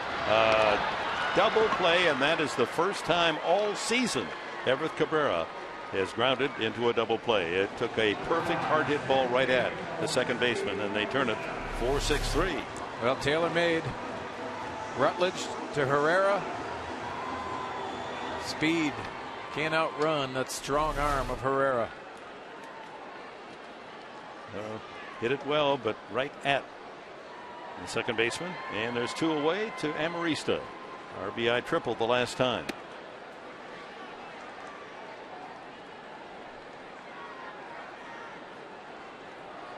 If you're just joining us, the Padres getting their run on Stoltz's single, a force out, and Amarista's triple. Fly ball toward the line, shallow and left. Colvin, and the Padres gone in the 5th. Pitchers duel. Chacin and Stoltz continues.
Tonight it's Social Media Tuesday. I'm Megan O'Leary out here on the Jack Deck.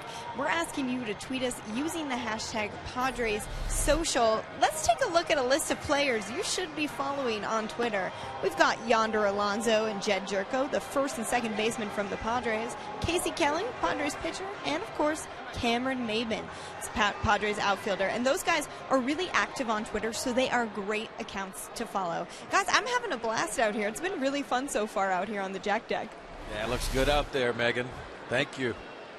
How about Maybin?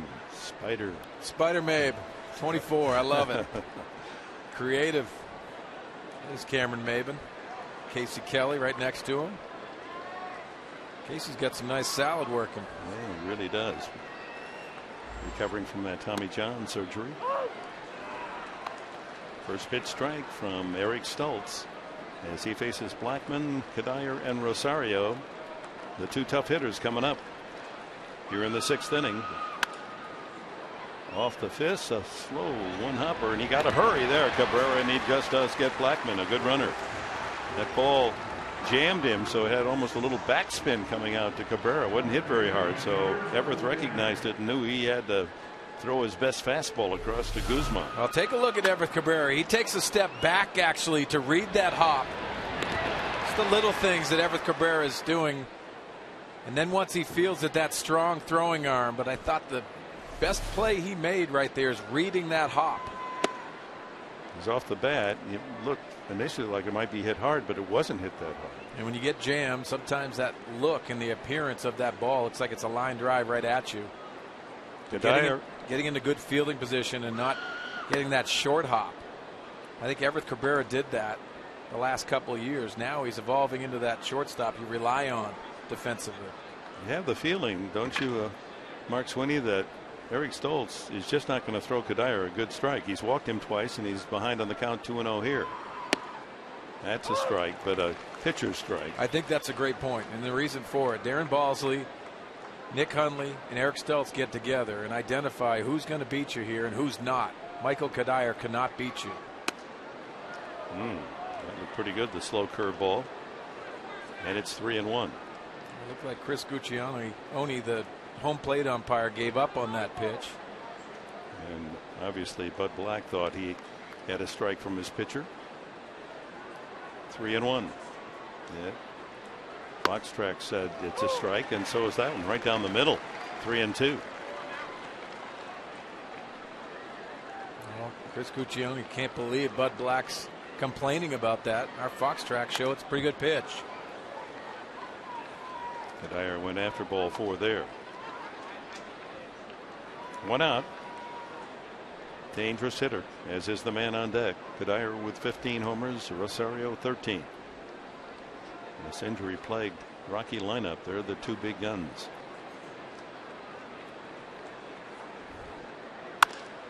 Sharply hit. Cabrera. 2 away. For a big guy and for a man with some age on him, Cuddyer still can sprint up that line. Well, it's effort from Michael Cuddyer, but credit Eric Stoltz for attacking with a good fastball located in on his hands.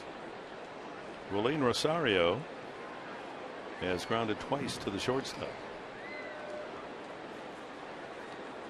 Oh, what a job by Eric Stoltz. He continues to produce terrific efforts here at Petco. Again, the last 6 starts, San Diego has won the game with Stoltz on the mound. Overall, he's 3-1 at Petco and a 2.85 ERA. But even when he's taken out of the game, he's kept the Padres in it with a quality start, and they've gone on to win. Well, you don't have to have velocity to be dominating. Eric Stoltz can frustrate you as a hitter with location. That's going to be trouble. Dropping into right field, over to get it is Blanks, and holds Rosario to a single. Oh, Blue Pit, the second hit of the night, so the only 2 base knocks off Stoltz. An infield single by Rutledge, and this ball just floating down the right field line well away from Blanks. Well, that's in the other batter's box off the end of the bat. Credit Kyle Blanks getting over to the line and keeping him on first base. The little things that you do to win ball games. Kyle Blanks has impressed me this year about the effort, and it's right field, it's left field, it's first base. Very versatile. That one slicing toward the crowd and away from Blanks, out of play. Pacheco is grounded out and walked. A man well attired, famous number 19 on that Padre jersey.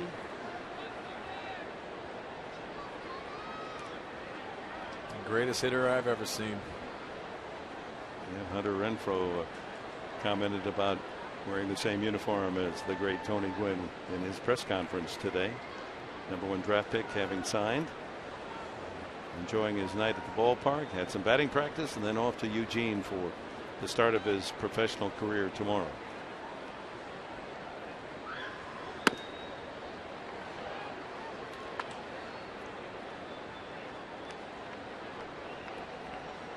Pacheco also can catch, but with the development of Rosario, they're using him at first. He also can play some third base.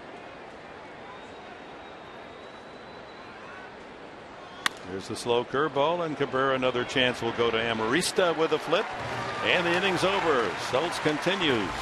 Shutout ball, allowing only 2 hits, as promised earlier in the game. Here's a special look. New film, Grown Ups 2, in theaters everywhere Friday.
Welcome back. It's the bottom of the 6th inning. Padres still leading the Rockies by 1 here. I'm Megan O'Leary out here on the Jack Deck for Padres social media night. We're having a blast, and we're asking all of you to tweet in using our hashtag PadresSocial. Let's take a look at one of your tweets right now. It comes from Bolt's Pride, and he says, SD Sports Junkies is an account you must follow. That's for the fans, by the fans in San Diego. Let's take a look at one more tweet.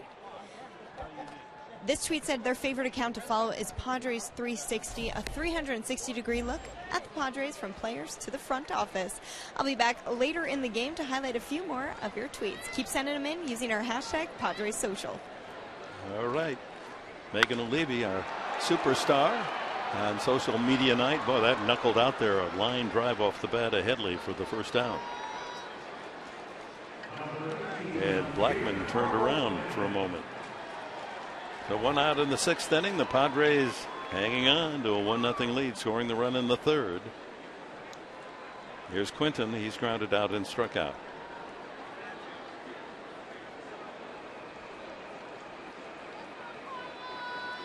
Only 4 hits off Chacin.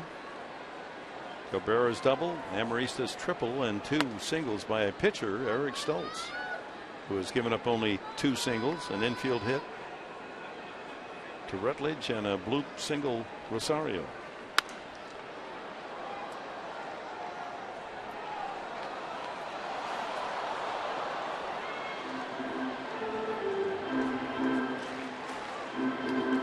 Cargo swinging a bat. He's got a bruised finger, middle finger right hand. It was taped last night. Line drive, base hit over the leaping try of Herrera, and the 5th hit for the Padres goes to Carlos Quinton. Brings up Jesus Guzman. Let's take a look at the location on this Chacin fastball. Right down the middle of the plate. Good stroke by Carlos Quinton. He gets his foot down and drives that backside through the baseball. Lines it to left. Gorgeous swing. Of course, Headley led off the inning with a line drive out to center field. Now Quinton aboard with that line single. Guzman is flied out and grounded to 3rd.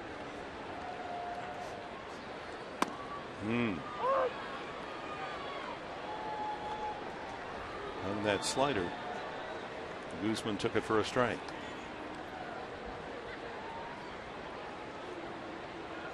Hitting coach Phil Plantier in a long conversation with Guzman between innings.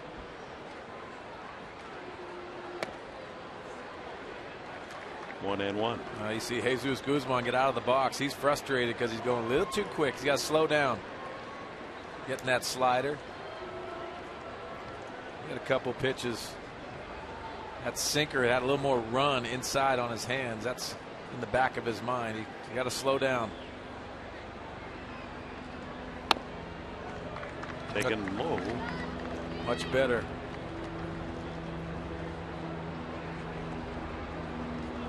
Chacin approaching the 100 pitch mark here in the 6th inning.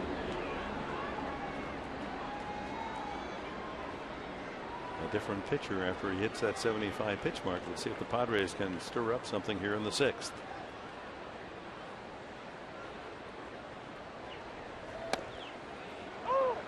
Little two-seamer that time for a strike. 2-2. Well, good action by Chacin. Starts out on the outside of the plate, works over the middle. See Lopez warming up.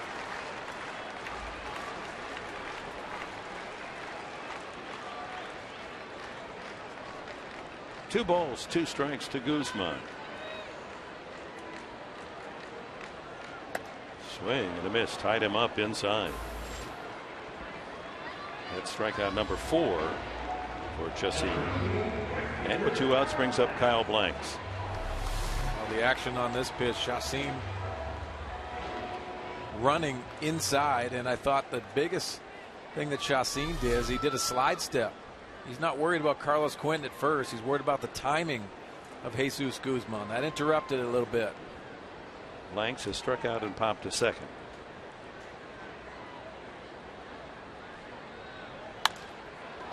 Fly ball to right. Kadire running hard to get to the ball shy of the foul line. And that's it for San Diego in the 6th. On to the 7th, a 1-0 game.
Rockies. Mark Loretta, Mike Pomeranz with you. When we come up on the post-game show, Mark, got to talk about a wonderful night by Eric Stoltz so far. Well, it's almost like he's playing Little League, Mike, tonight. He's got 2 hits on the offensive side. He's only given up 2 hits to the Rockies. A very good lineup. So let's hope the Padres can add on here and get a little breathing room. So we'll talk about that when we see in the post-game show. And you're going to hear a live interview with Andrew Kashner, tomorrow's starter. Plus, Dick, this is something that I know is very dear to you. We're going to preview tomorrow's big show where we talk about the joys of keeping score. And I've seen your scorebook, and frankly, I did not get an Ivy League degree, and I still can't figure out how you do it.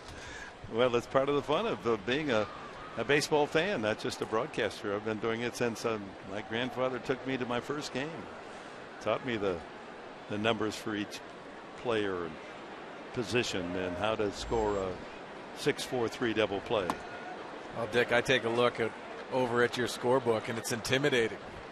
all those notes.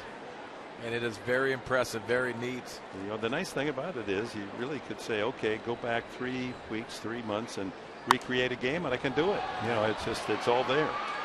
That one fouled off third, and Headley watches it go into the crowd. Well, it's an art, tells a story, and I'm a rookie. I need to learn how to do it. Well, it's just that you kind of develop your own system as you go along. There's the basics, and tomorrow, well, you know, most of you know the basics of keeping score, but then you can add some little subtle marks of your own that tell you whether the ball was hit hard or not hit hard. Was it a ground ball single? Was it a line drive single? Was it a bloop hit? Yeah, and some announcers even have the count written so that they know on every pitch it was a 3-2 pitch and he grounded 6-3. Well, I'm not quite that detailed. 1-2. Foul back. Well, I think the best part is your dad taught you those subtleties of baseball and what it brings, and brings that family together. Yeah, when you're doing it together too, say, well, what'd you get there, Dad? I mean, what was that? I missed that one. It's 6-3, son. Keep your eye on the ball. With a slap on the back. 1-2 to Colvin. Got him again. Again with a changeup. He struck him out twice on that pitch. 3 strikeouts on the night for Eric Stoltz. I think Tyler Colvin's going to go to sleep tonight, having nightmares about the changeup by Eric Stoltz. Great arm action. You can see that diving in the zone and then out of the zone. 91 pitches from the veteran left-hander. Here's Josh Rutledge, has one of the 2 hits. Ground ball to deep short that he legged out. Fastball misses away. And Bud Black looking for that win to escape this 10-game losing streak, and it's not been easy tonight. A 1-0 lead. Ground ball to short. Cabrera. And Guzman digs it out. 2 away. Boy, Cabrera's been busy tonight. 1, 2, 3, 4, 5, 6, 7, 8. 9 chances. 8 assists and a pop fly. Now credit Jesus Guzman for giving that confidence. I've been very impressed with Yonder Alonso, Kyle Blanks, Jesus Guzman, their glove work over at first base. Because as a first baseman, you have to give confidence to your middle infielders, all your infielders. And all 3 of them have done that this year. Herrera takes a strike. He is popped to short. Fly to left. I'll even put Mark Kotze in there too. He's done a nice job with his limited duty over there at first base.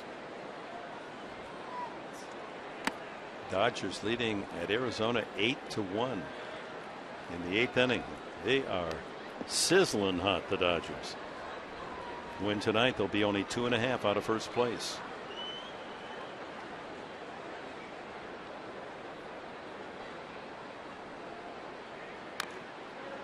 And the count goes to 1-2. There's that slow curveball. It's just so tough to wait on it.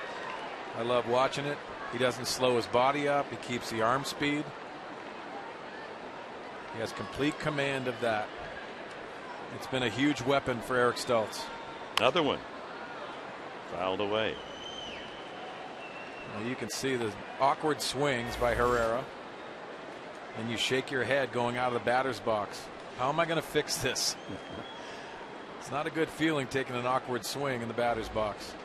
And that sets him up for the fastball. Taken, strike 3.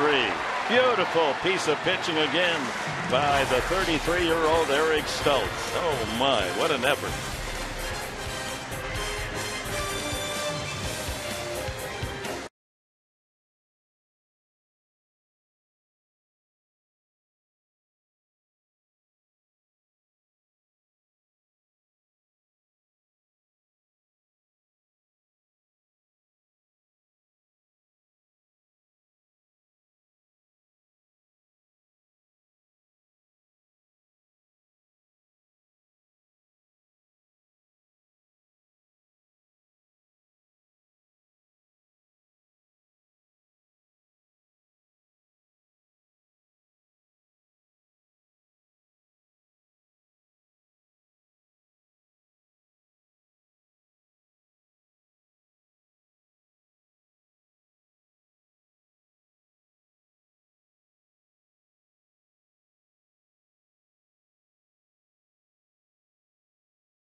letting you know who you should follow on Twitter, let's take a look at our national media list. We've got Fox Sports and the new network, Fox Sports 1, and of course the MLB and MLB on Fox, and some of your favorite national media personalities such as Ken Rosenthal and Aaron Andrews. And guys, we're loving reading your tweets. Keep submitting them using our hashtag PadresSocial and telling us who we should follow on Twitter. Let's take a look at another viewer tweet right now. It's from Please Win Padres. It's a great handle. And he said people should follow Ken Rosenthal because he's got all the up-to-date baseball news and he's cool. That's a great suggestion from our national media list. Remember, keep sending those tweets in. I'll be back later in the game to highlight some more. Guys, back to you. All right. We hope they'll have little smiles on some of those tweets as Venable slices that fair into the left field corner, and he's on his way to second with a leadoff double. He greets Wilton Lopez, the first pitch from the veteran right-hander, and Venable goes the other way with a two-bagger. Wow, what a great swing by Will Venable, taking this ball where it's pitched. There's a lot of turf out there. Will Venable finds that left field line. Good leadoff double for the Padres. Lopez relieving. Chulis Chassin, who goes 6 innings, allows 1 run, 5 hits, walked a couple, struck out 4. Now the Padres against the relief pitcher Lopez, trying to add to their 1-0 lead. Insurance run would be very large tonight as the Padres hungry for that elusive win. Hundley has grounded out and flied to right. Infield's looking for the sacrifice. Stoltz, who's 2 for 2, is on deck. And a strike down the middle with the fastball. Power, as you can see, Luke Gregerson getting hot. Eric Stoltz is on the on-deck circle. They need runs.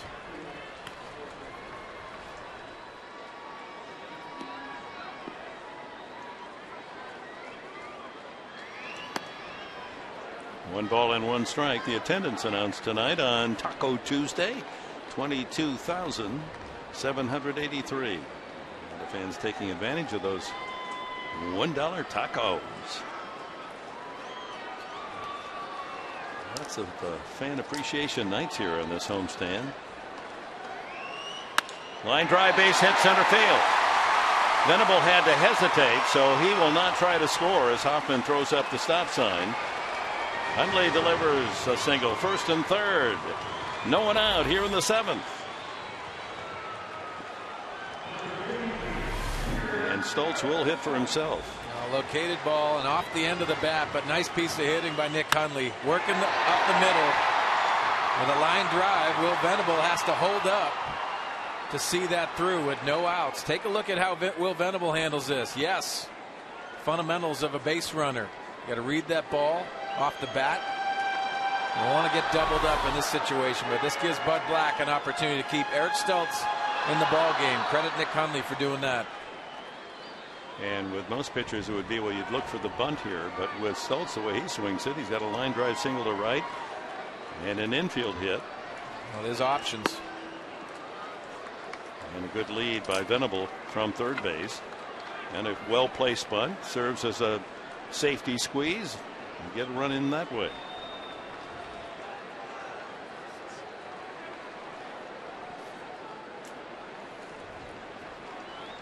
Third baseman LeMahieu 80 feet away from home plate looking for the bunt. And he bunts it in the air, backing out of play over the screen. Well, Eric Stelz's job is to get the bunt down in this situation. Right in here can be a situation where he can get in here so Will Venable can read that and try to come down and score even on a sacrifice bunt. And even if it isn't successful getting Venable home, you move the other runner, Hundley, into scoring position for second and third and 1 out. He might be given a chance to swing away the way he. Like, no, he's going to bunt again. Bunted out in front of the plate. The throw to home plate is out. So that does not work, and the Rockies get the lead runner from third. Venable with a bunt right at the pitcher, and Lopez. Well, you can see Will Venable off with the pitch, trying to read that bunt down. It's similar to a play last night that Volquez did not make. He tried to field the ball with his glove and flip it, and it didn't work at all. And the Rockies scored a very important run as they went on their way to a 4-2 win. So Stoltz is at first base on the fielder's choice. Hundley moves up to second. And once again, a runner at third and less than 2 outs. That's the third time tonight. And the Padres unable to get him home safely. So it's up to Cabrera. A double, fielder's choice, and a ground ball double play. Hit it hard the last time.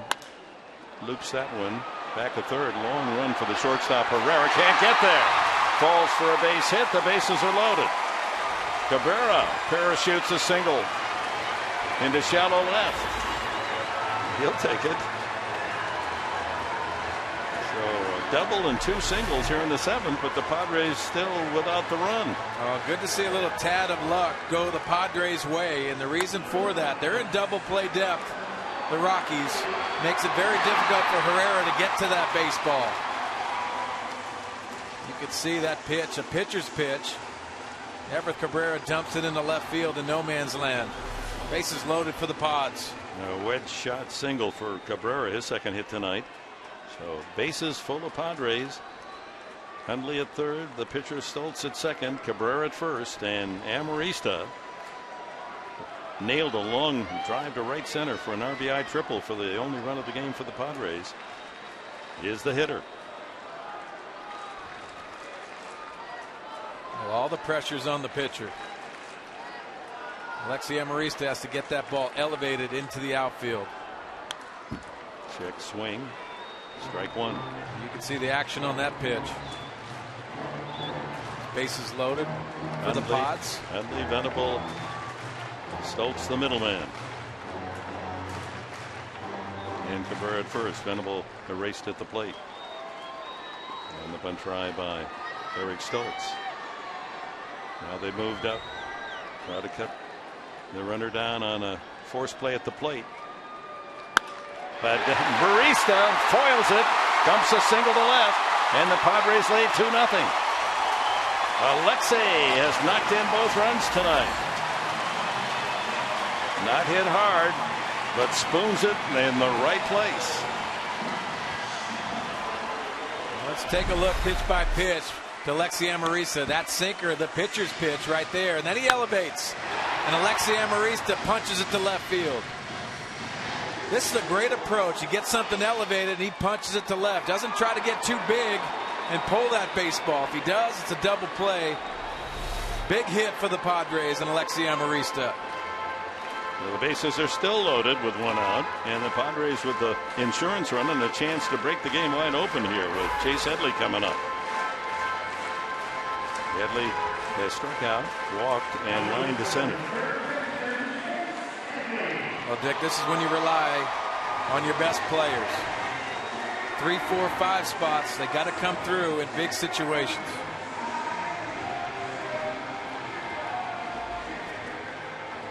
So Headley with the bases loaded, 1 out.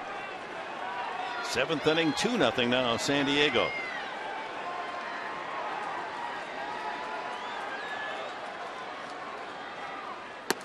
Ball 1. Fastball riding in on the left-handed hitter Headley.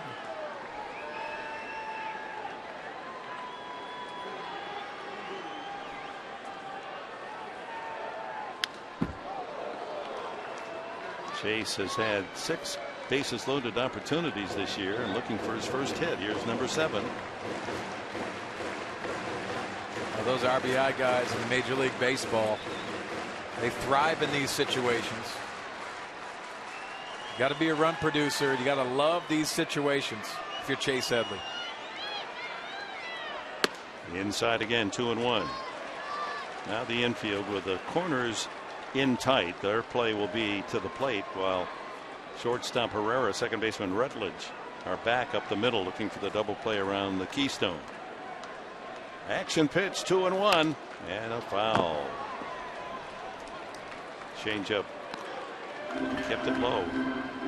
Now for Chase Headley, it's in and out. You see from Fox Tracks by Southland Technology. In and out Fastball's in, change up there. The 1, 2, and 9 hitters providing multiple hits tonight. Struck him out again. So Headley, a golden opportunity, struck out last night with the bases loaded. It'll be up to Carlos Quentin. Let's watch how they attack Chase Headley with that fastball in to start. And then that sinker away. Those are the foul balls right there. Fastball in again. Then the changeup split. And the fastball in to finish him off. Frustrating night for Chase Headley. 5 pitches, there wasn't a strike in the 5. So Quentin with the bases loaded. A single the last time up. He is grounded out, struck out, and lined a single to left. Bases loaded. 300 hitter. Venable with a double in the inning. Hundley with a single, going over their contribution to make it 2-0.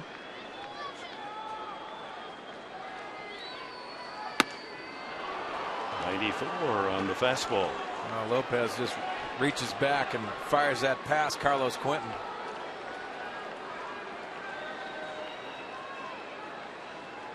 Constant conversations in the dugout about being a good teammate, helping each other out. They're talking mechanics.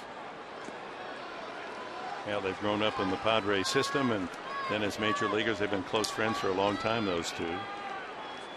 Venable and Hundley. 1 and 2 to Quentin. Base is still loaded, 2 outs. And good patience lays off that low fastball.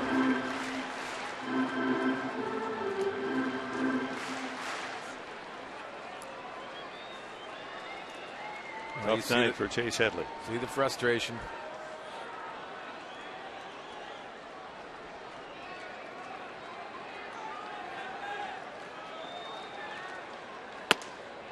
And a full count. So Lopez now no place to put Quentin unless he wants to give the Padres another one.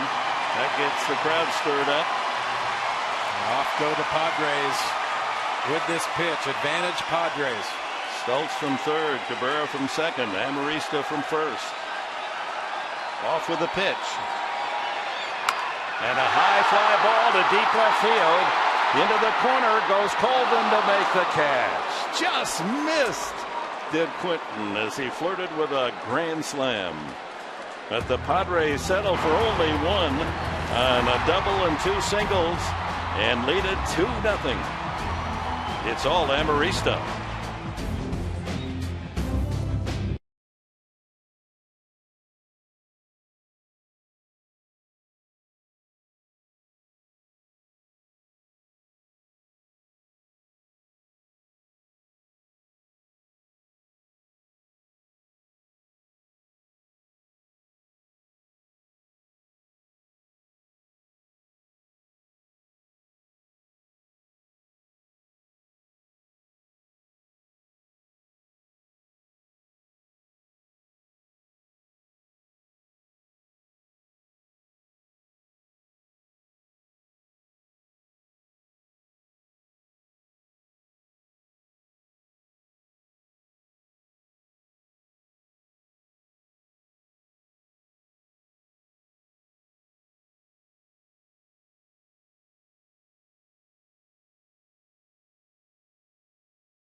Saquon, real friendly, real close. By Mossy Toyota. Summer temps are higher, but Mossy's prices are lower. Visit Mossy.com. And by the Aramco Group. Purchase, refinance, reverse. Well, that was quite an inning, the 7th. The Padres had a double and 3 singles, 4 hits, but managed just a run and lead it 2-0 as we go to the top of the 8th. Eric Stoltz stays on the hill. The big play in the inning was the fact with first and third, the bunt try by Stoltz was too hard to the mound, and Lopez able to get the out at the plate. And the Padres finally got the run home on Amarista's single, so Alexi Amarista a triple and single to knock in the 2 runs.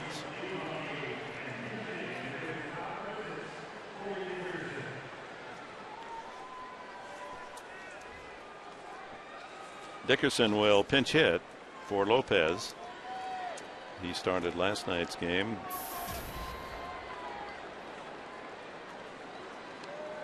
Corey just 194, but limited opportunities. And he hits it sharply, but right to Guzman. 1 pitch, 1 out. And that'll bring up the leadoff man, LeMahieu. How's it going out there, Megan O'Leary? It's going well. Everyone's having a great time tonight on this Social Media Tuesday. Let's take a look at our AT&T Twitter poll results. We asked, who do you think will be the NL final vote for this year's All-Star Game? Let's take a look at those results out here. All right, it looks like Puig is in the lead by a whole lot, guys. And I don't know if this is any indication of the official vote, but if you had to ask me, I would say Puig is the one who's going to get voted in. What do you think? What's interesting, 66%, his number is 66. Yeah. Well, it's dominating. It's all about the fan vote, which I like. Fly ball, Guzman, watch out. Runs up to the railing, and that ball back into the crowd. Well, it's such a good debate to have because of the importance of the All-Star game. You like the fact that there is import in the game, the winning team that gets that advantage, home field in the World Series? I don't like that. In my opinion, I'm not a big fan of that. It's an exhibition game, and I don't think the intensity is there for these guys. Yes, it gets a little more intense as the game goes along. But it puts a little more fire into the outcome, and I support that. Just to go out and not really just have a nice time, pat everybody on the back and make it a fraternal experience. And now the managers and players, especially those that see themselves as playoff teams and potential World Series opportunities. Just think about Bruce Bochy and the Giants. It's helped them, and it's definitely worked for a little bit. But in my opinion, not a big fan. It's a midsummer classic. Guys shut down mentally at times, but it's all about the talent on the field. And the count now 3-2 to DJ LeMahieu, the leadoff hitter. I'd just rather see the records that you have indicate home field advantage. That's my opinion, but there's a lot of them out there. Well, that all came about by the incident 11 years ago. One hopper and Cabrera from the outfield grass. Look at that arm. Wow. Hang your clothes on that line. Oh my, what a throw by Cabrera.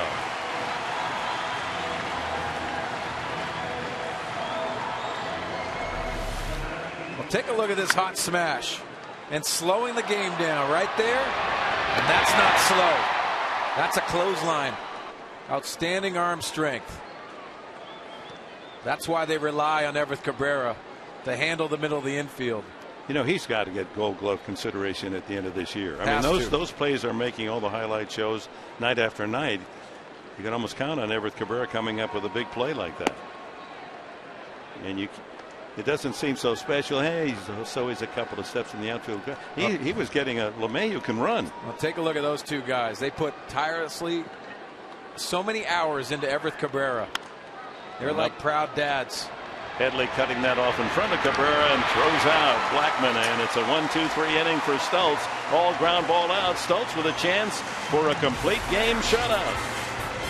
Thanks to Cabrera and company. A laser across.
you become part of the game.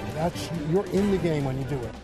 And I remember going to the ballpark and they'd sell the pencils and scorecard. I feature a lot of color. For some reason, I don't even know where this developed, to be honest with you. But it almost seems to be stronger now than it was a while back. I could tell you the story of the entire game. If you have a couple hours, I'd be glad to help you through it. Yeah, we're working on it tonight. One of the things I put in my marker was Colorado versus left-handed starters.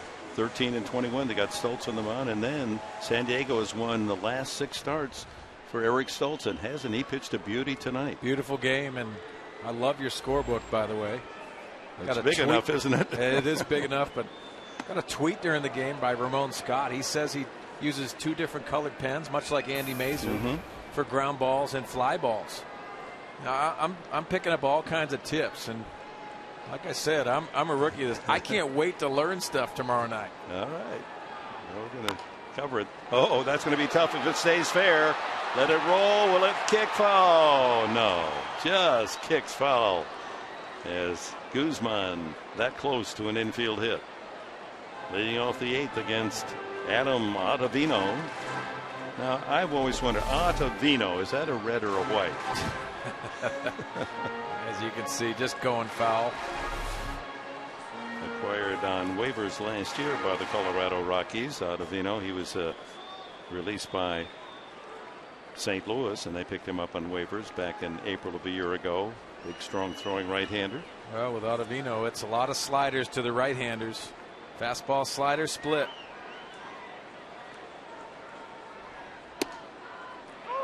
Fastball, 90 miles an hour. Guzman blanks Venable scheduled here in the 8th inning. Padres 2. Rockies nothing. The Rockies have the big boys coming up in the 9th inning. Cadaya, Rosario, and Pacheco. Here's that slider. Not many men wear that old 0 on their back. Ottavino. Obviously, his name starting with O and ending with O. And things you think of to wear a number on your back. Soft ground ball up the middle. Second baseman Rutledge gets Guzman 1 away. Well, time now for our Fan Diego fans of the game. Come on now, smile. I know you're alone, but you're not alone. You got your dog with you, best friend, hanging on all the way to the 9th inning. It was great to see the canine parade before the game. Kind of miss our old Dalmatian. We had a Dalmatian with a white face and 2 black ears. We called him Oreo. Oh. Blanks tied up. He has struck out, popped up, and flied to right tonight. He's had good success prior to this evening against Colorado. 8 for 16 and a couple of home runs.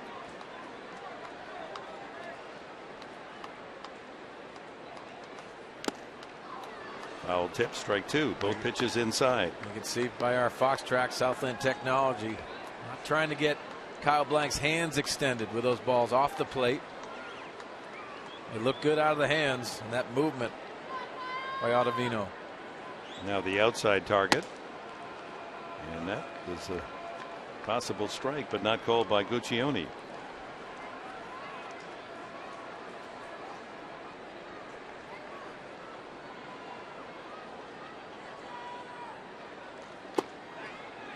Got him looking. Breaking ball. Blanks 0 for 4 tonight. First strikeout for Ottavino, and Venable the hitter. He's 1 for 2, a walk and a double to left. Houston Street getting ready. Apparently Stoltz will not try to complete it himself. Street with a perfect 1-2-3 9th inning last night. We talked about the keys of the game for Eric Stoltz and giving an opportunity for his team to win a ball game. Yes, it's all about wins for the Padres right now after a 10-game losing streak. That man right there did his job well beyond tonight. And don't forget his leadoff single back in the 3rd inning led to the first Padre run. There it's Bud Black telling him to settle down.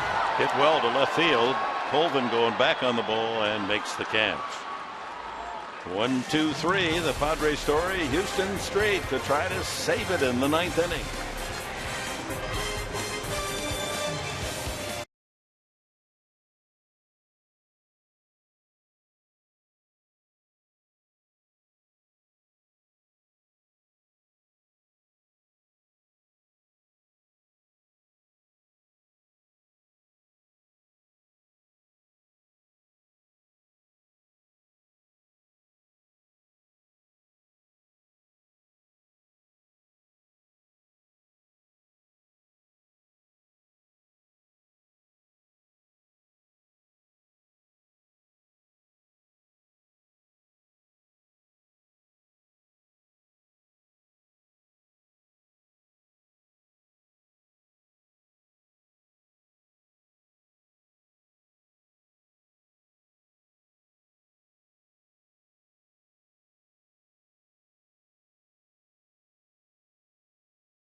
Grown-Ups 2 in theaters July 12th by Petco, where the healthy pets go.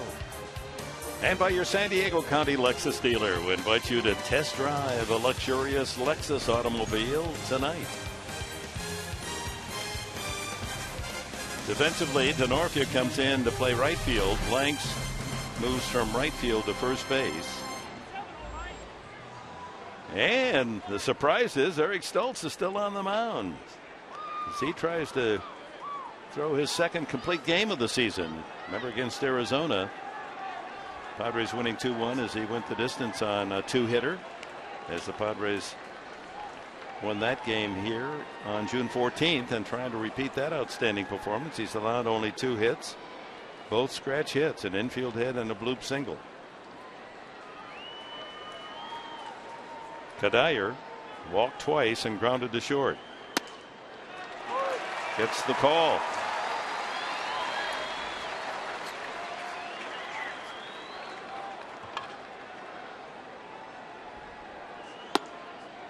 One and one. That one insurance run to make it 2-0 is a big difference, allowing Stoltz to go out for the 9th. Foul tip. There's that tantalizer. Well, talking to Darren Balsley today before the game, talked about Eric Stoltz skipping his bullpen session. He needed some bullets. He needed that rest. 110 pitches tonight. Looks like he has a lot of bullets. Outside, 2-2. So for the fans, the bullpen session between starts, you've got 4 days between starts. The second day after the start is your bullpen, or the 2 days before, as Kadire gets into one deep to left center field. That ball carrying to the warning track and caught by Venable.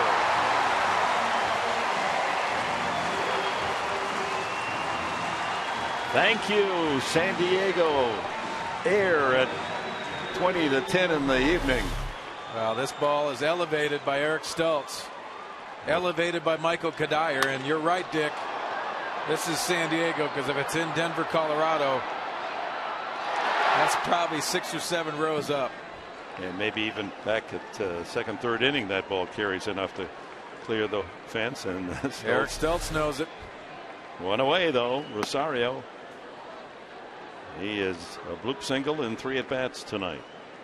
Another man with power.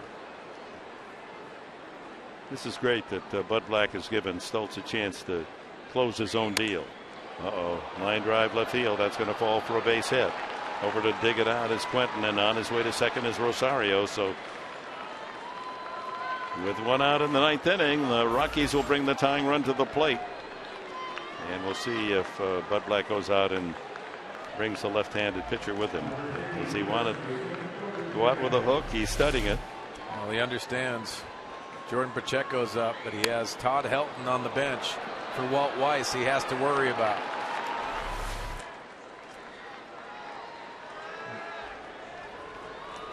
Street obviously ready if needed. Pacheco 0 for 2 with a walk.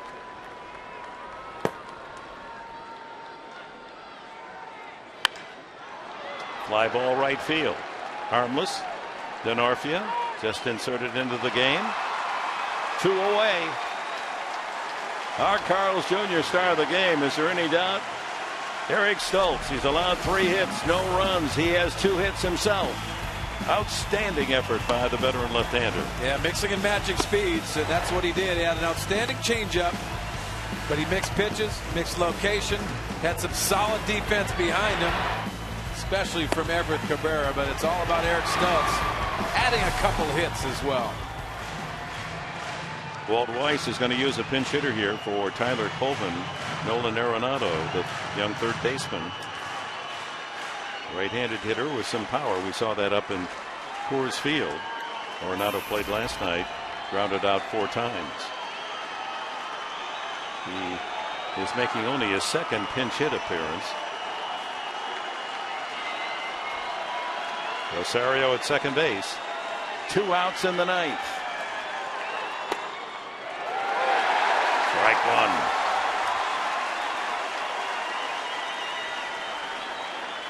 Well, that Rosario, 2 more hits tonight.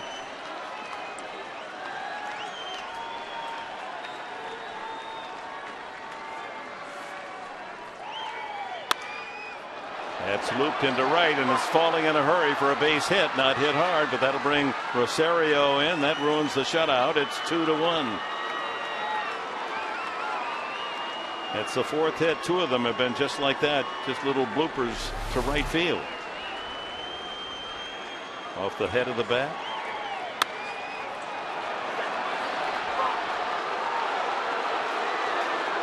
And here comes Bud Black.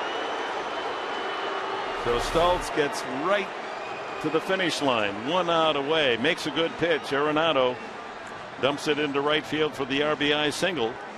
And with the score 2-1 and 1 more out needed, Stoltz says, "Thank you, sir. Let me finish it myself."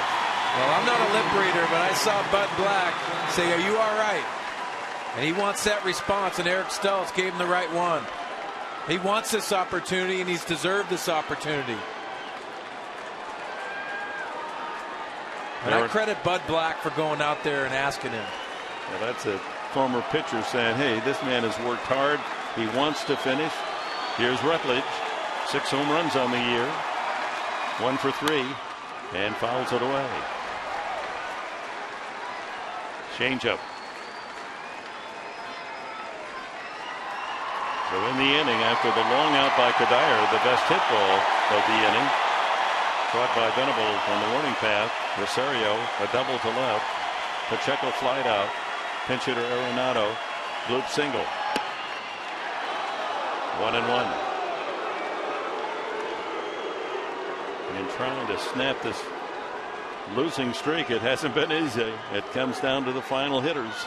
Now this next pitch will be 120, and there's no bigger pitch in this game. Swing and a miss. Changeup. 1-2.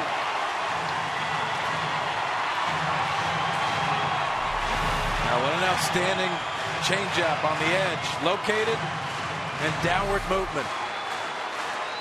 Most pitches all season long for Stoltz, 106. Throw it again. 2-2. You see our Fox Tracks by Southland technology working that edge. Jonathan Herrera scheduled next. 2 balls, 2 strikes, 2 outs. 2-1 the score. 122nd pitch. Got him swinging.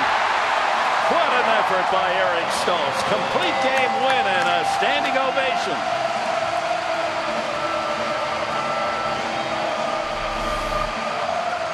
Oh, what an outstanding changeup. He had so many options to go to. And Eric Stoltz Be proud of your effort. Your team just needed to win, and you gave it to them. Stoltz, the stopper. The 10-game losing streak is over, Mike. Second complete game of the year for Eric Stoltz. When we come back on the post-game show, Mark Loren and I are going to talk all about it. You'll hear from tomorrow's starter live, Andrew Kashner, and the manager, Buddy Black.